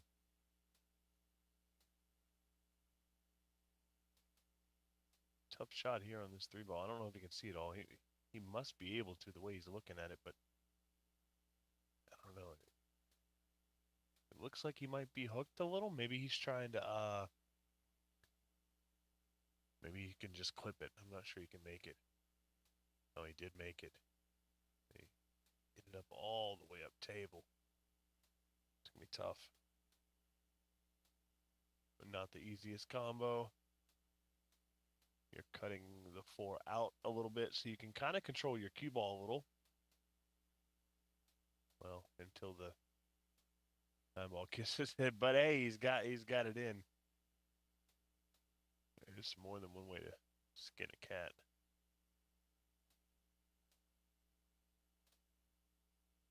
Not that I've ever skinned a cat before.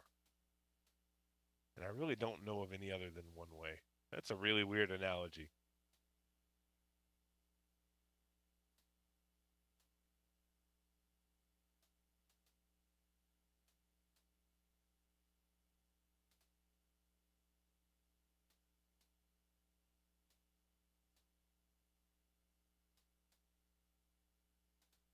Played that well. He's got a shootable shot on the 6-ball. And he's got the angle to just come off that side rail and up to the top of the table. Doesn't have to overdo it or anything. Now here, and I don't want to hit him with the jinx, but if there's going to be a shot that's tougher to pocket, it's going to be this one. Because he needs to smooth this ball in and come back. There it is. Hey, I'm back. What's the score? Oh, man, it is 31-16. Looking a little rough for Hollywood, but he's trying to make a comeback. The match is not over yet. I'm a firm believer that it's not over until that last ball goes down. There it is, 31-17.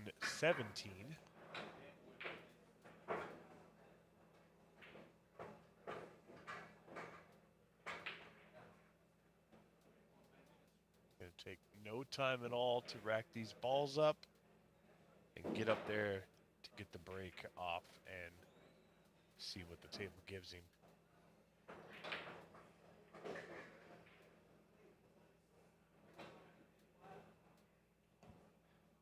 Railyards are so beautiful. They got brick walls and exposed ceilings. It's a pretty special pool room. Yeah, man, there's something special about Railyard. For sure. It's like it's got history. You know what I mean?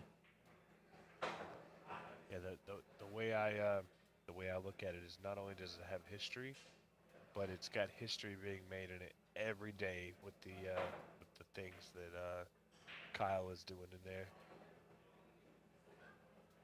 We've seen some pretty crazy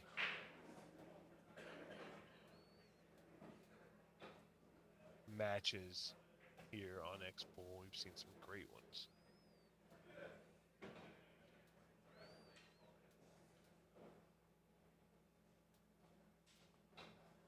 It's a very unique matchup because when Kevin's out in front, he looks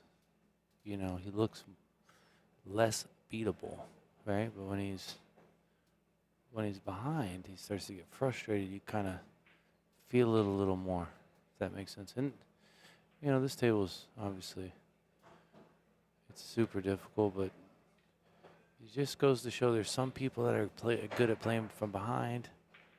You can fake it, but you can only fake it so much. You know what I mean?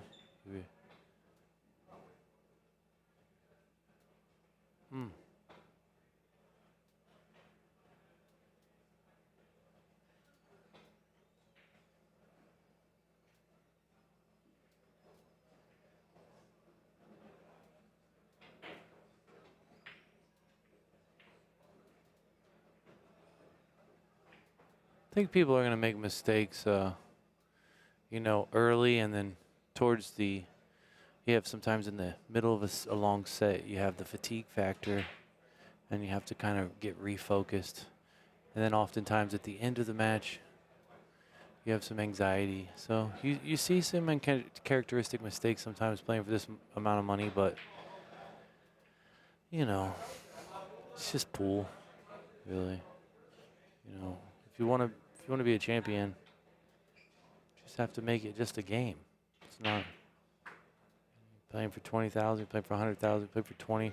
When did you start playing? You just played because you loved it. So it's important to kind of reduce your expectations and just be prepared and just love the game. I feel like the game will love you back, regardless if you win or lose. Just never stop loving the game, guys. It'll spit you out. Very nice shot. So, yeah.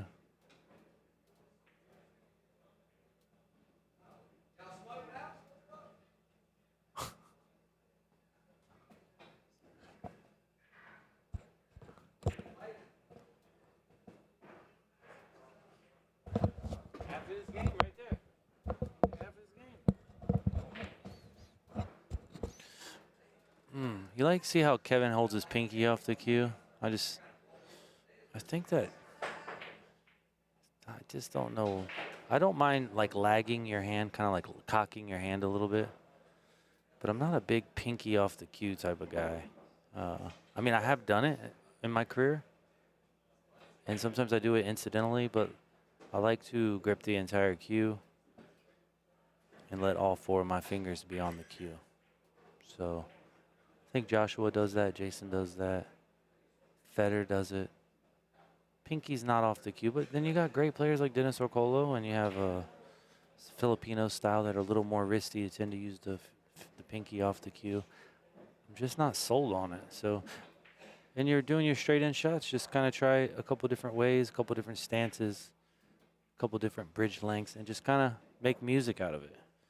But once again, you have to figure out what's more comfortable for you, and pinky being off the cue for me kind of like doesn't make me believe very much. I don't like it.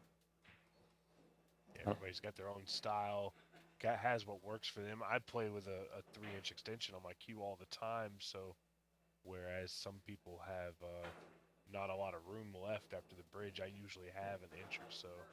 So it's just really about finding what's comfortable for you and what's good for your height, your arm span. All of that will come into play when trying to get comfortable. Yeah, that's why every day you have to build your fundamentals every day, and never feel like your fundamentals are perfect, if that makes sense. Always, it's like a race car, you know. Yeah, if you were just driving it around town, you wouldn't have to do much. But if you race it, you have to continue to be fundamentally checking the oil, checking the gaskets, the seals. It's not like a normal vehicle, you know what I mean? So, you know, fundamentals are something that go unnoticed to a lot of American players. But if you look at the Asians and the Europeans, they're all super fundamentally sound. 2 rails in the corner, stop the rock. Kevin's got a bank pool defensive shot for every situation. It's funny because I see the shot, but I just don't know if it makes sense there.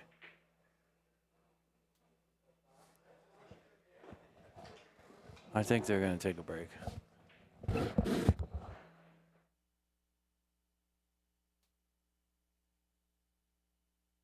Is that what they're doing, taking a break? Must be. We will run that break timer. Just got off of one not too long ago. However, we will run the break timer and we'll be back.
would have just played high ball there. Remember, spin's always going to track you to the long rail, so.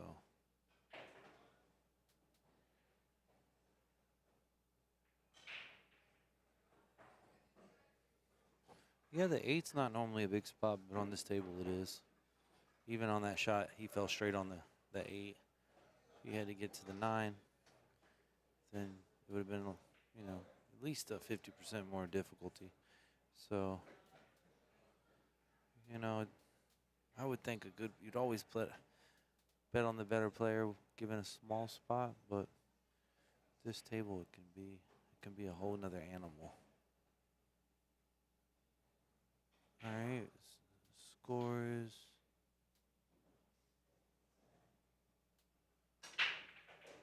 32-17.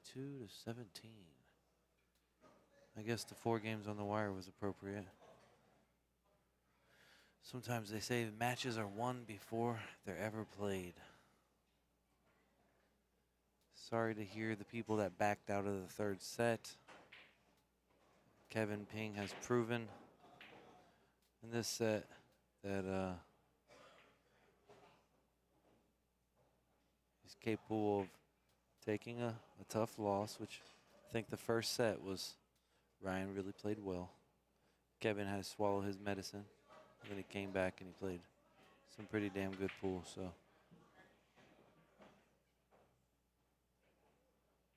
sometimes it's just running bad.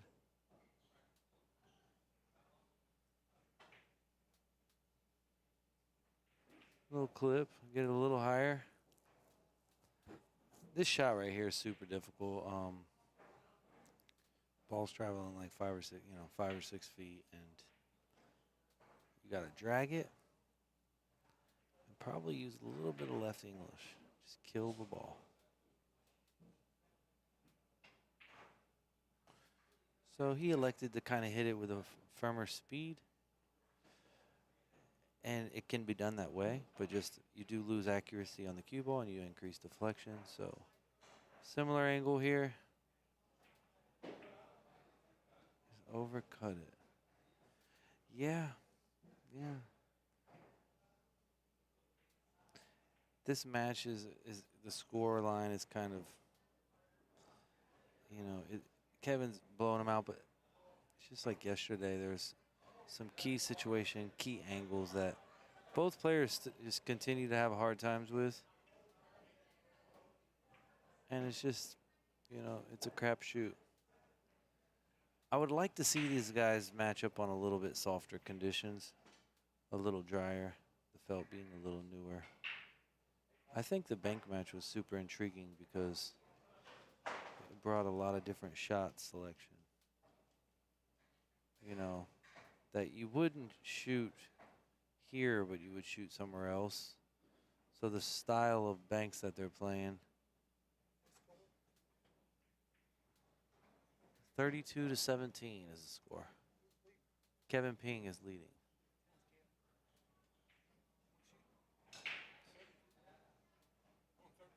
Yes, sir. All right. Kevin Ping played a pretty good shot there. I almost feel like the cue ball being that close helps Ryan. I'd have to get a hit call here, but Ryan played a damn good hit there. A little more speed. You just remember that low kills the object ball, right? If you hit center there, the object ball is going to travel further, but that will change the line. You'll have to adjust your aim into the rail. The draw shortens it and slows it down.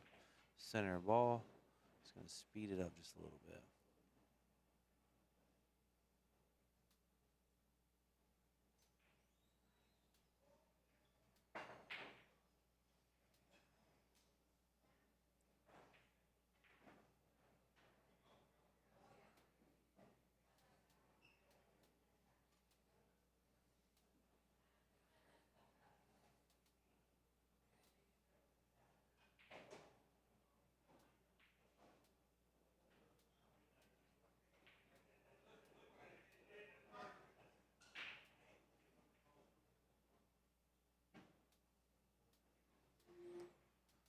I'd like to see Ryan, you know, I'm always rooting for the guy with the most heart And I think they both have proven they have a lot of heart.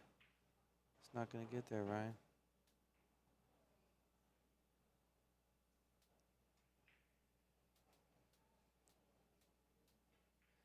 So when I play that 7 ball, I try to go 1 rail, then 2 rails, back to from in rail to in rail. So if I hit the in rail, I have more margin for error. I feel like trying to float that ball through the middle of the table and not getting to the end rail, then you generally do wind up with a big angle.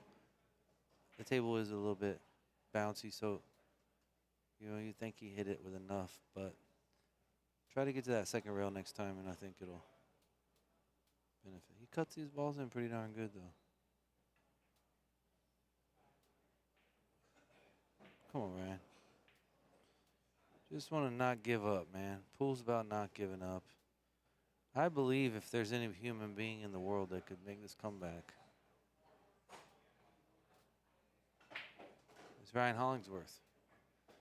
You know, if you look at the score objectively, if a guy can beat you 30 games, then you should be able, if you played him another set, you could potentially beat him in that same manner. So who's to say either one of those gentlemen that are in the deficit could make the comeback? You know what I mean? You always have to present that you could come back to make a comeback, right? Like Michael Vick against the New York Knicks. Michael Vick versus the New York Giants. And that epic thriller. And Michael Vick, I think it was Michael Vick. It's one of the famous comeback stories in football history. And I think the guy ran the ball back from the kickoff, the last play. And maybe it was the Eagles and the New York. But either way, it was just makes you realize, man, you're graced in life with comebacks. And, hey, let's hope that this, if this one is, it is, always give yourself mentally have a chance to come back. Don't play a game and surrender. You got to just keep fighting, keep trying to produce fruit, continue to learn your process. So right there, he covered the 2. He's showing that man, hey, I have resiliency. I have honor. I'm going to play the game in that manner. And if if he still beats me, I just want to prove to that man that I'm giving every opportunity to win. Yeah, you're going to miss balls, but making a bad decision after bad decision, he clearly made a good decision and he's still fighting. So I like that. Give Ryan credit for that.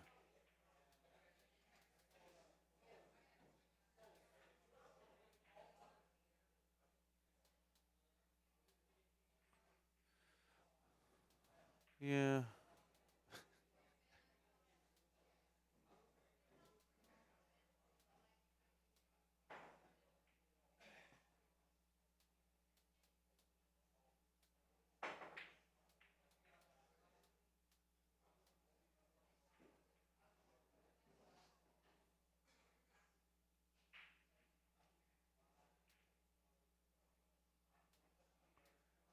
Yeah, Todd Stafowski, I totally agree, man.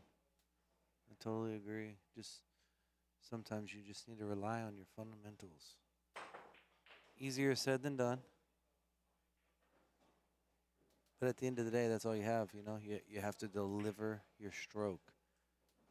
And when you're a young boy, you're like, oh, I got a stroke. Look, I can draw the ball 6 feet.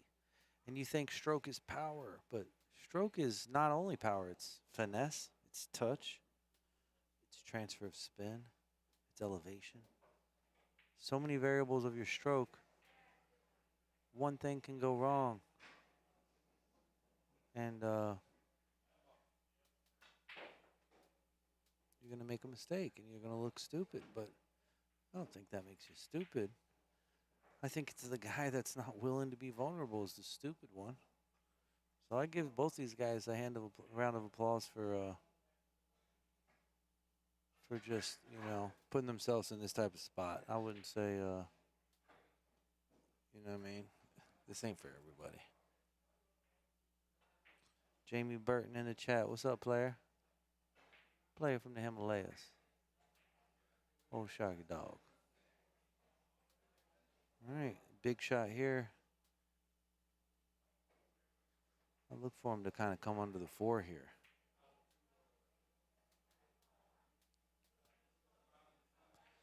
Yeah. Would you guys believe me if this shot right here, I probably play safe on? Maybe I'm getting old, I'm not sure, but it just don't feel right. It's like traveling across the Atlantic Ocean, then the blue too, still traveling 4 feet. And I mean, that's a tough shot. You gotta stun it forward. I just feel like, right, shooting a shot that's like a 20%er, and then in your home table at home, that's probably like an 80%er, right? It could be upwards to 90% for some great players. But if you could play defense and hold the man, prove to him that you're willing to fight for this match, not let him get that first initial comfortable opportunity, if that makes sense. You know, if you're always giving him the first look, you know, you're going to lose. But if you force them into a defensive position, you're probably going to bear fruit in that particular game, you know, because they're both not running out. So it's kind of like you got to play that Nick Varner, you know, I'm going to squeeze your nuts off until you just say uncle. So Jeremy Bell, what's up, baby? Legend from Florida. See your son, it's a bad dude, bro. Anytime you're in Orlando, I'd love to shoot with you and your son. I mean, I have some really, really awesome, like, probably I'm sure, you being a pool player, understanding angles, you know what's up with, you know, the angle of attack in the basket, making the basket larger, obviously, point of entry. But, man, I have so much fun stuff to talk about shooting. Obviously, I'm not going to do it in a pool form, but, yeah, Jeremy Bell, bro, your son's a beast. He's taller than you. Man, what a great journey that's been watching that. I really admire how much you are there for your son. All right, Ryan's in a deficit. When you're in a deficit, guys, you got to just accept reality, create your game plan, and just go into execution state of mind. Listen, it's not always going to be easy to make the right decision, but continuing to shoot hard shots that don't bear fruit are essentially costing you a percentage of your greatness, right? If you want to be great, you have to make the decision that goes along with every other aspect of the pool. He played a stun. You know what? Based off how he moved the ball, he just hit left on accident. I think he would have got there, but I feel like you got to clip this 5 into the 7 and go 3 rails behind the 9. Top English opens the angle. If you play to cut this ball, you might make the 5, hit the 7, and now you're looking for a scratch down in the right-hand corner. If you play the safety like I would, I'm not mad at you for that, Ryan Hollingsworth. You know, this shot's not always the shot. Definitely not a shot on a bar table. But in this spot, I just don't see him moving his cue ball. Looks like he's going to overcut this 5, 10,000%. Well, he must have known something. Must have known something. So, does anybody notice his stroke was very quick? I think that it's something that I didn't really understand about golf and pool, and I think I kind of failed in this application. But getting quick sometimes actually makes you decelerate. Like you don't actually get through the ball. You're hitting at the ball, which to me, physics says that's way harder. You know what I mean? It'd be nice to see him get a little bump here, see what happens. Shaking his head, so. He's actually in a great spot. He needs to go on the other side of the table. And he can just clip that 7 under the 8 and put the cue ball 2 rails with outside English. The reason why I don't like the high ball here, I like to use the side spin. a lot of it and just kind of nip it and just spin it real centrally. Go behind the 9. You got to spin that thing and get behind the 9. I mean, if you're a fan of pool, write that shot down, guys. Write that shot down. It's exactly what I'd explained, you know. Hitting it with high ball or side spin, there's a time and a place depending on where the other balls are in play. So in order for you, if you want to play safety, you need to learn on clipping the ball with high and spin and being able to control both of the masses, both balls.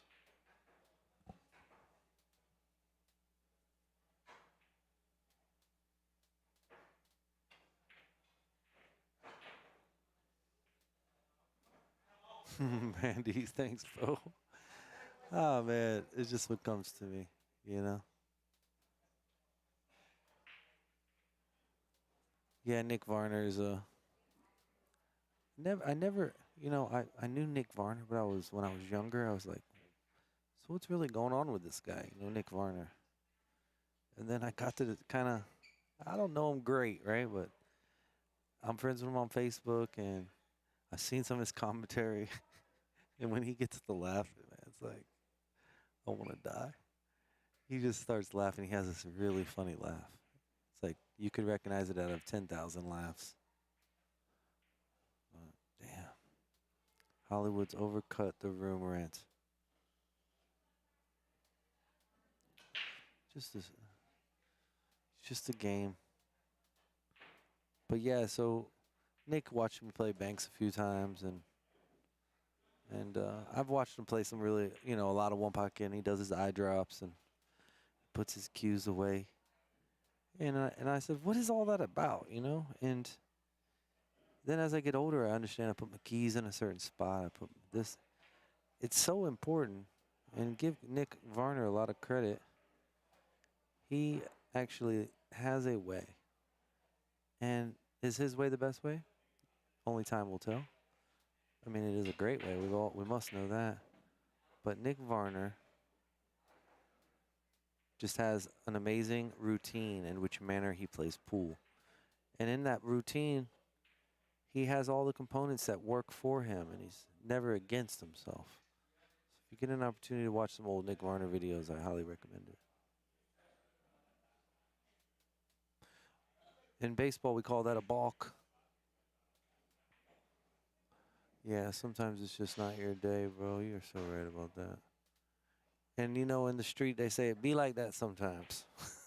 I don't know. I'm old. My humor's. It's all downhill from here. All right. 32. 33-18, I believe. Yeah, that's what it is. 33-18. And you know, obviously, hindsight is the clearest view you can have. But I think one thing that Hollywood could look back on this and think about and realize is that you can't win the game on the first ball you shoot, and you can't win the match on the first game you win. You have to take it one at a time. Yeah, it's important for sure. And obviously, the deficit's quite big, but you know he can't lose the match if he loses this game. It's not possible. It can lead to it, but it can't infinitely be the loss. Yeah, so I mean, it's not over till it's over. The best thing anybody's ever said to me, they looked at me, and it's my best friend. I named my son Benji after him. I lost a really, really tough match, and we walked outside, and he looked at me and he said, Mike, this is just a game. He said, you have a stick, and you have balls. And he's like, it's no more than that.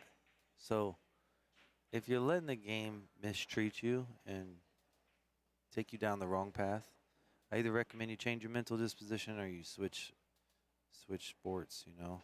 Play something that's less emotional for you, you know. But at the end of the day, you can't win the whole match in one game like you're saying, so it's just a game. You can't collect 500 playing Monopoly until you pass go. So just keep rolling the dice, whether you roll 1 every time or 2 every time. Eventually you'll get your 6s and you're going to get your big rolls and you're going to get more money, and it'll come together, you know? So like you said, you can't win on the first shot. You got to play the best shot no matter what the situation is. And easier said than done, because sometimes you get emotional and you're like, you know what, I'm just going to cut it in. But this table's playing so tough, it's the defensive lion that's going to win this game, you know? Yeah. The return safeties are more difficult. Like, if I have the opportunity to play safe on you and just clip the ball and go down table, if I can leave you 9 foot away from your work, I believe I'm the favorite every game. I don't care if you outmove me there 100% of the time. I'm still going to implement that mindset. So, damn, Hollywood.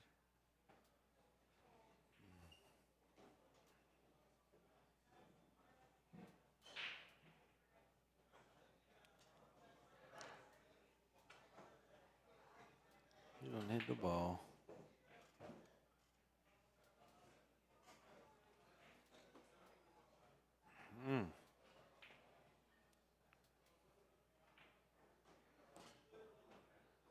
You notice how Kevin Ping's ball didn't draw there. It had like side spin on it. Tells me that he's not getting through the ball very well. Yeah. He's got ball in hand. He's trying to like kind of draw, stun it, and it just kind of fizzled out like a break dancer coming to rest when he was spinning on his head or something. You know, one time I was in the Foot Locker with Kevin Ping, and he said, "Hey, Mike, watch this." He literally, it was the craziest thing you ever seen. He literally like spun like a break dancer on this floor, and everybody cheered for him. I have it on video. It was hilarious. Donnie Branson, you're welcome, bro. Yeah, I'm not for everybody, but I am for somebody. So if I'm for you, I greatly appreciate it.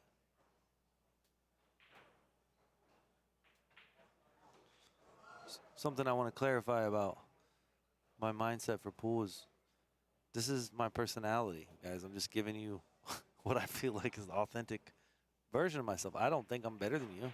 I think pool's still hard, even with every bit of information that you have.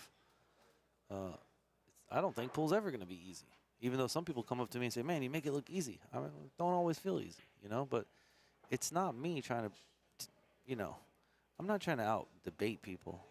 I'm just trying to give you and articulate a way to make pool beautiful. And if you like that way, I greatly appreciate the opportunity to work with you. And if you don't like that way, I appreciate your transparency. I definitely don't want to talk to people that don't want to receive me, you know. So if I'm not the character for you, then I'd greatly appreciate you just let me know, and I'll give you that space that you so well deserve. You know what I mean? I'm not looking for the heat, but if the heat comes my way, I'm available for that also. But I appreciate you having me.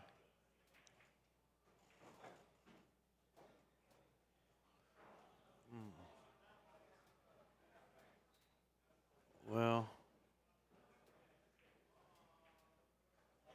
It's not ideal. we just clip it. We'll clip and run.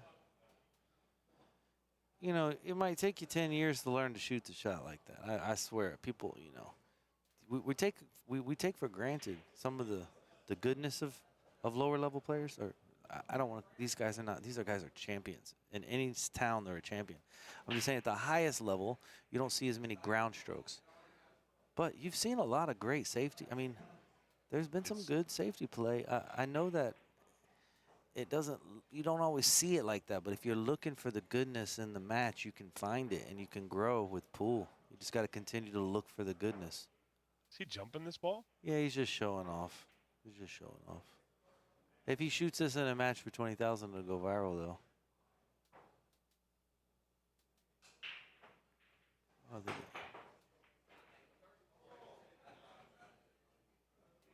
Yeah, I don't even know if it was a good hit. So, yeah, it wasn't a good hit, but for me, that's the opposite thing that I would want for my students. I would want you guys to play the best shot because you have to pretend you're the same person when you're up nor down. You know what I mean? So if you're up or down, it doesn't make the decision any different. But if you're on different conditions, then the decision may be different. But I think when you're up though, or down, and you just don't go for that shot. You gotta respect pool. If not, you can't actually be the most polished version of yourself because you've disrespected your style. Because there's no way. Because the Asian guys shoot that shot on YouTube, and it takes them like 50 shots to cut the ball on the side. So, I mean, although it was a great shot, I think it's important to continue to play the correct decision and respect the table, I think.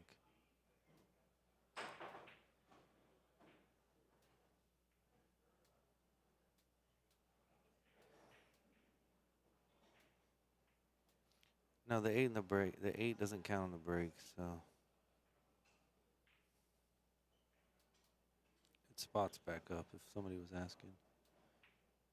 No, the 9 and the 8. I'm pretty sure the 9 doesn't count either, but it definitely doesn't count in the bottom two. If the 8 doesn't count ever.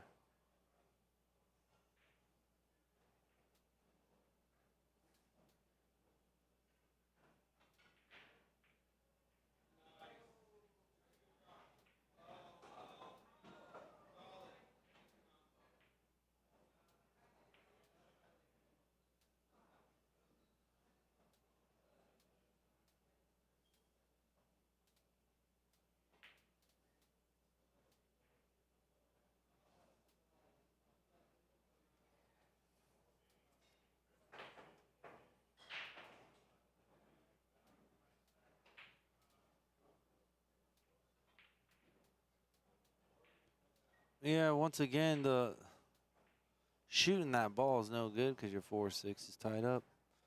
So if you could hide the cue ball behind the 4-6 and then, you know, same situation here. I banked the 2.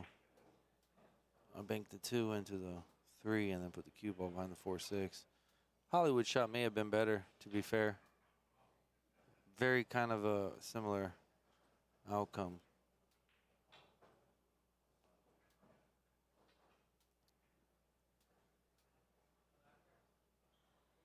Looks like he's going to hit the 9.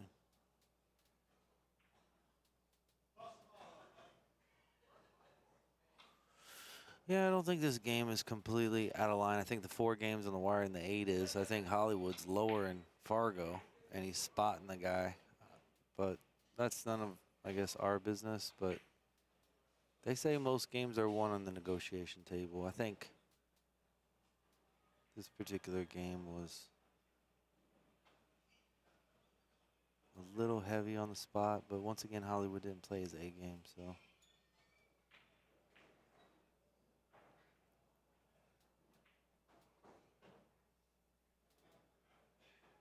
Yeah, it's a little tit for tat here.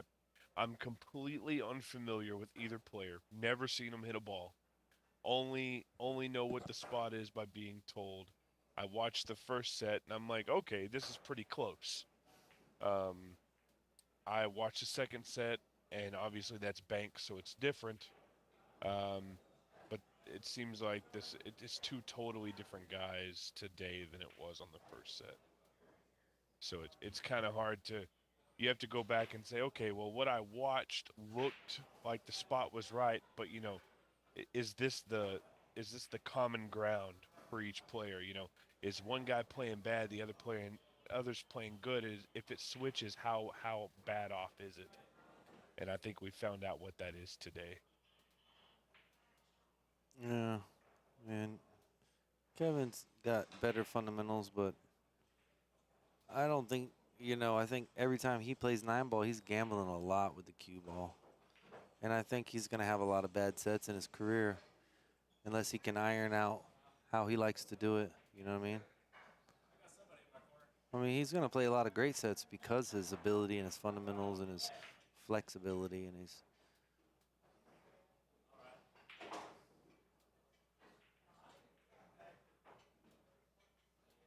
I think we've also seen him get really comfortable in probably the last hour and a half or so because he does have a big lead. when the lead wasn't that big, he was making some pretty big mistakes. For sure. I think comfortability has really put him in stroke.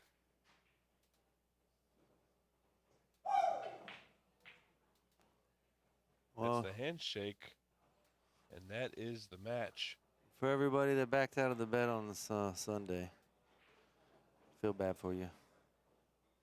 You know, they said they were going to flip the coin. They flipped it, and some of y'all backed out. Crawfishing. Shout out to Inbox, Elvis, all the sponsors. Steve, I really appreciate it, bro. You're like perfect for me. Great balance. You're an excellent lister, and you also have a lot of great advice, brother. Oh man, I appreciate it. And for the let's see, 1, 2, 3, 4, 5, 6, 7, 8, 9. For the 9 people that got entered into our drawing, I will reach out to Sean Denny, and we'll do a wheel or something to see who's gonna get that free pass. But on behalf of X-Pool and everybody at Railyard, Mike DeLauder, we really appreciate you guys tuning in. I hope you enjoyed it. And make sure you come back to us next weekend, xpool.live, for the 8-Ball Championship. It's going to be a good one. There's some good players signed up. Going to be a fun one to watch, especially if you like big table 8-ball. I think it's a very strategic game, and it's a lot of fun to watch when the big dogs get up there and play. So past that, you guys have a wonderful night, and I will see y'all next weekend. Bang on, brothers. Thanks a lot, Steve. You're awesome. You too, brother.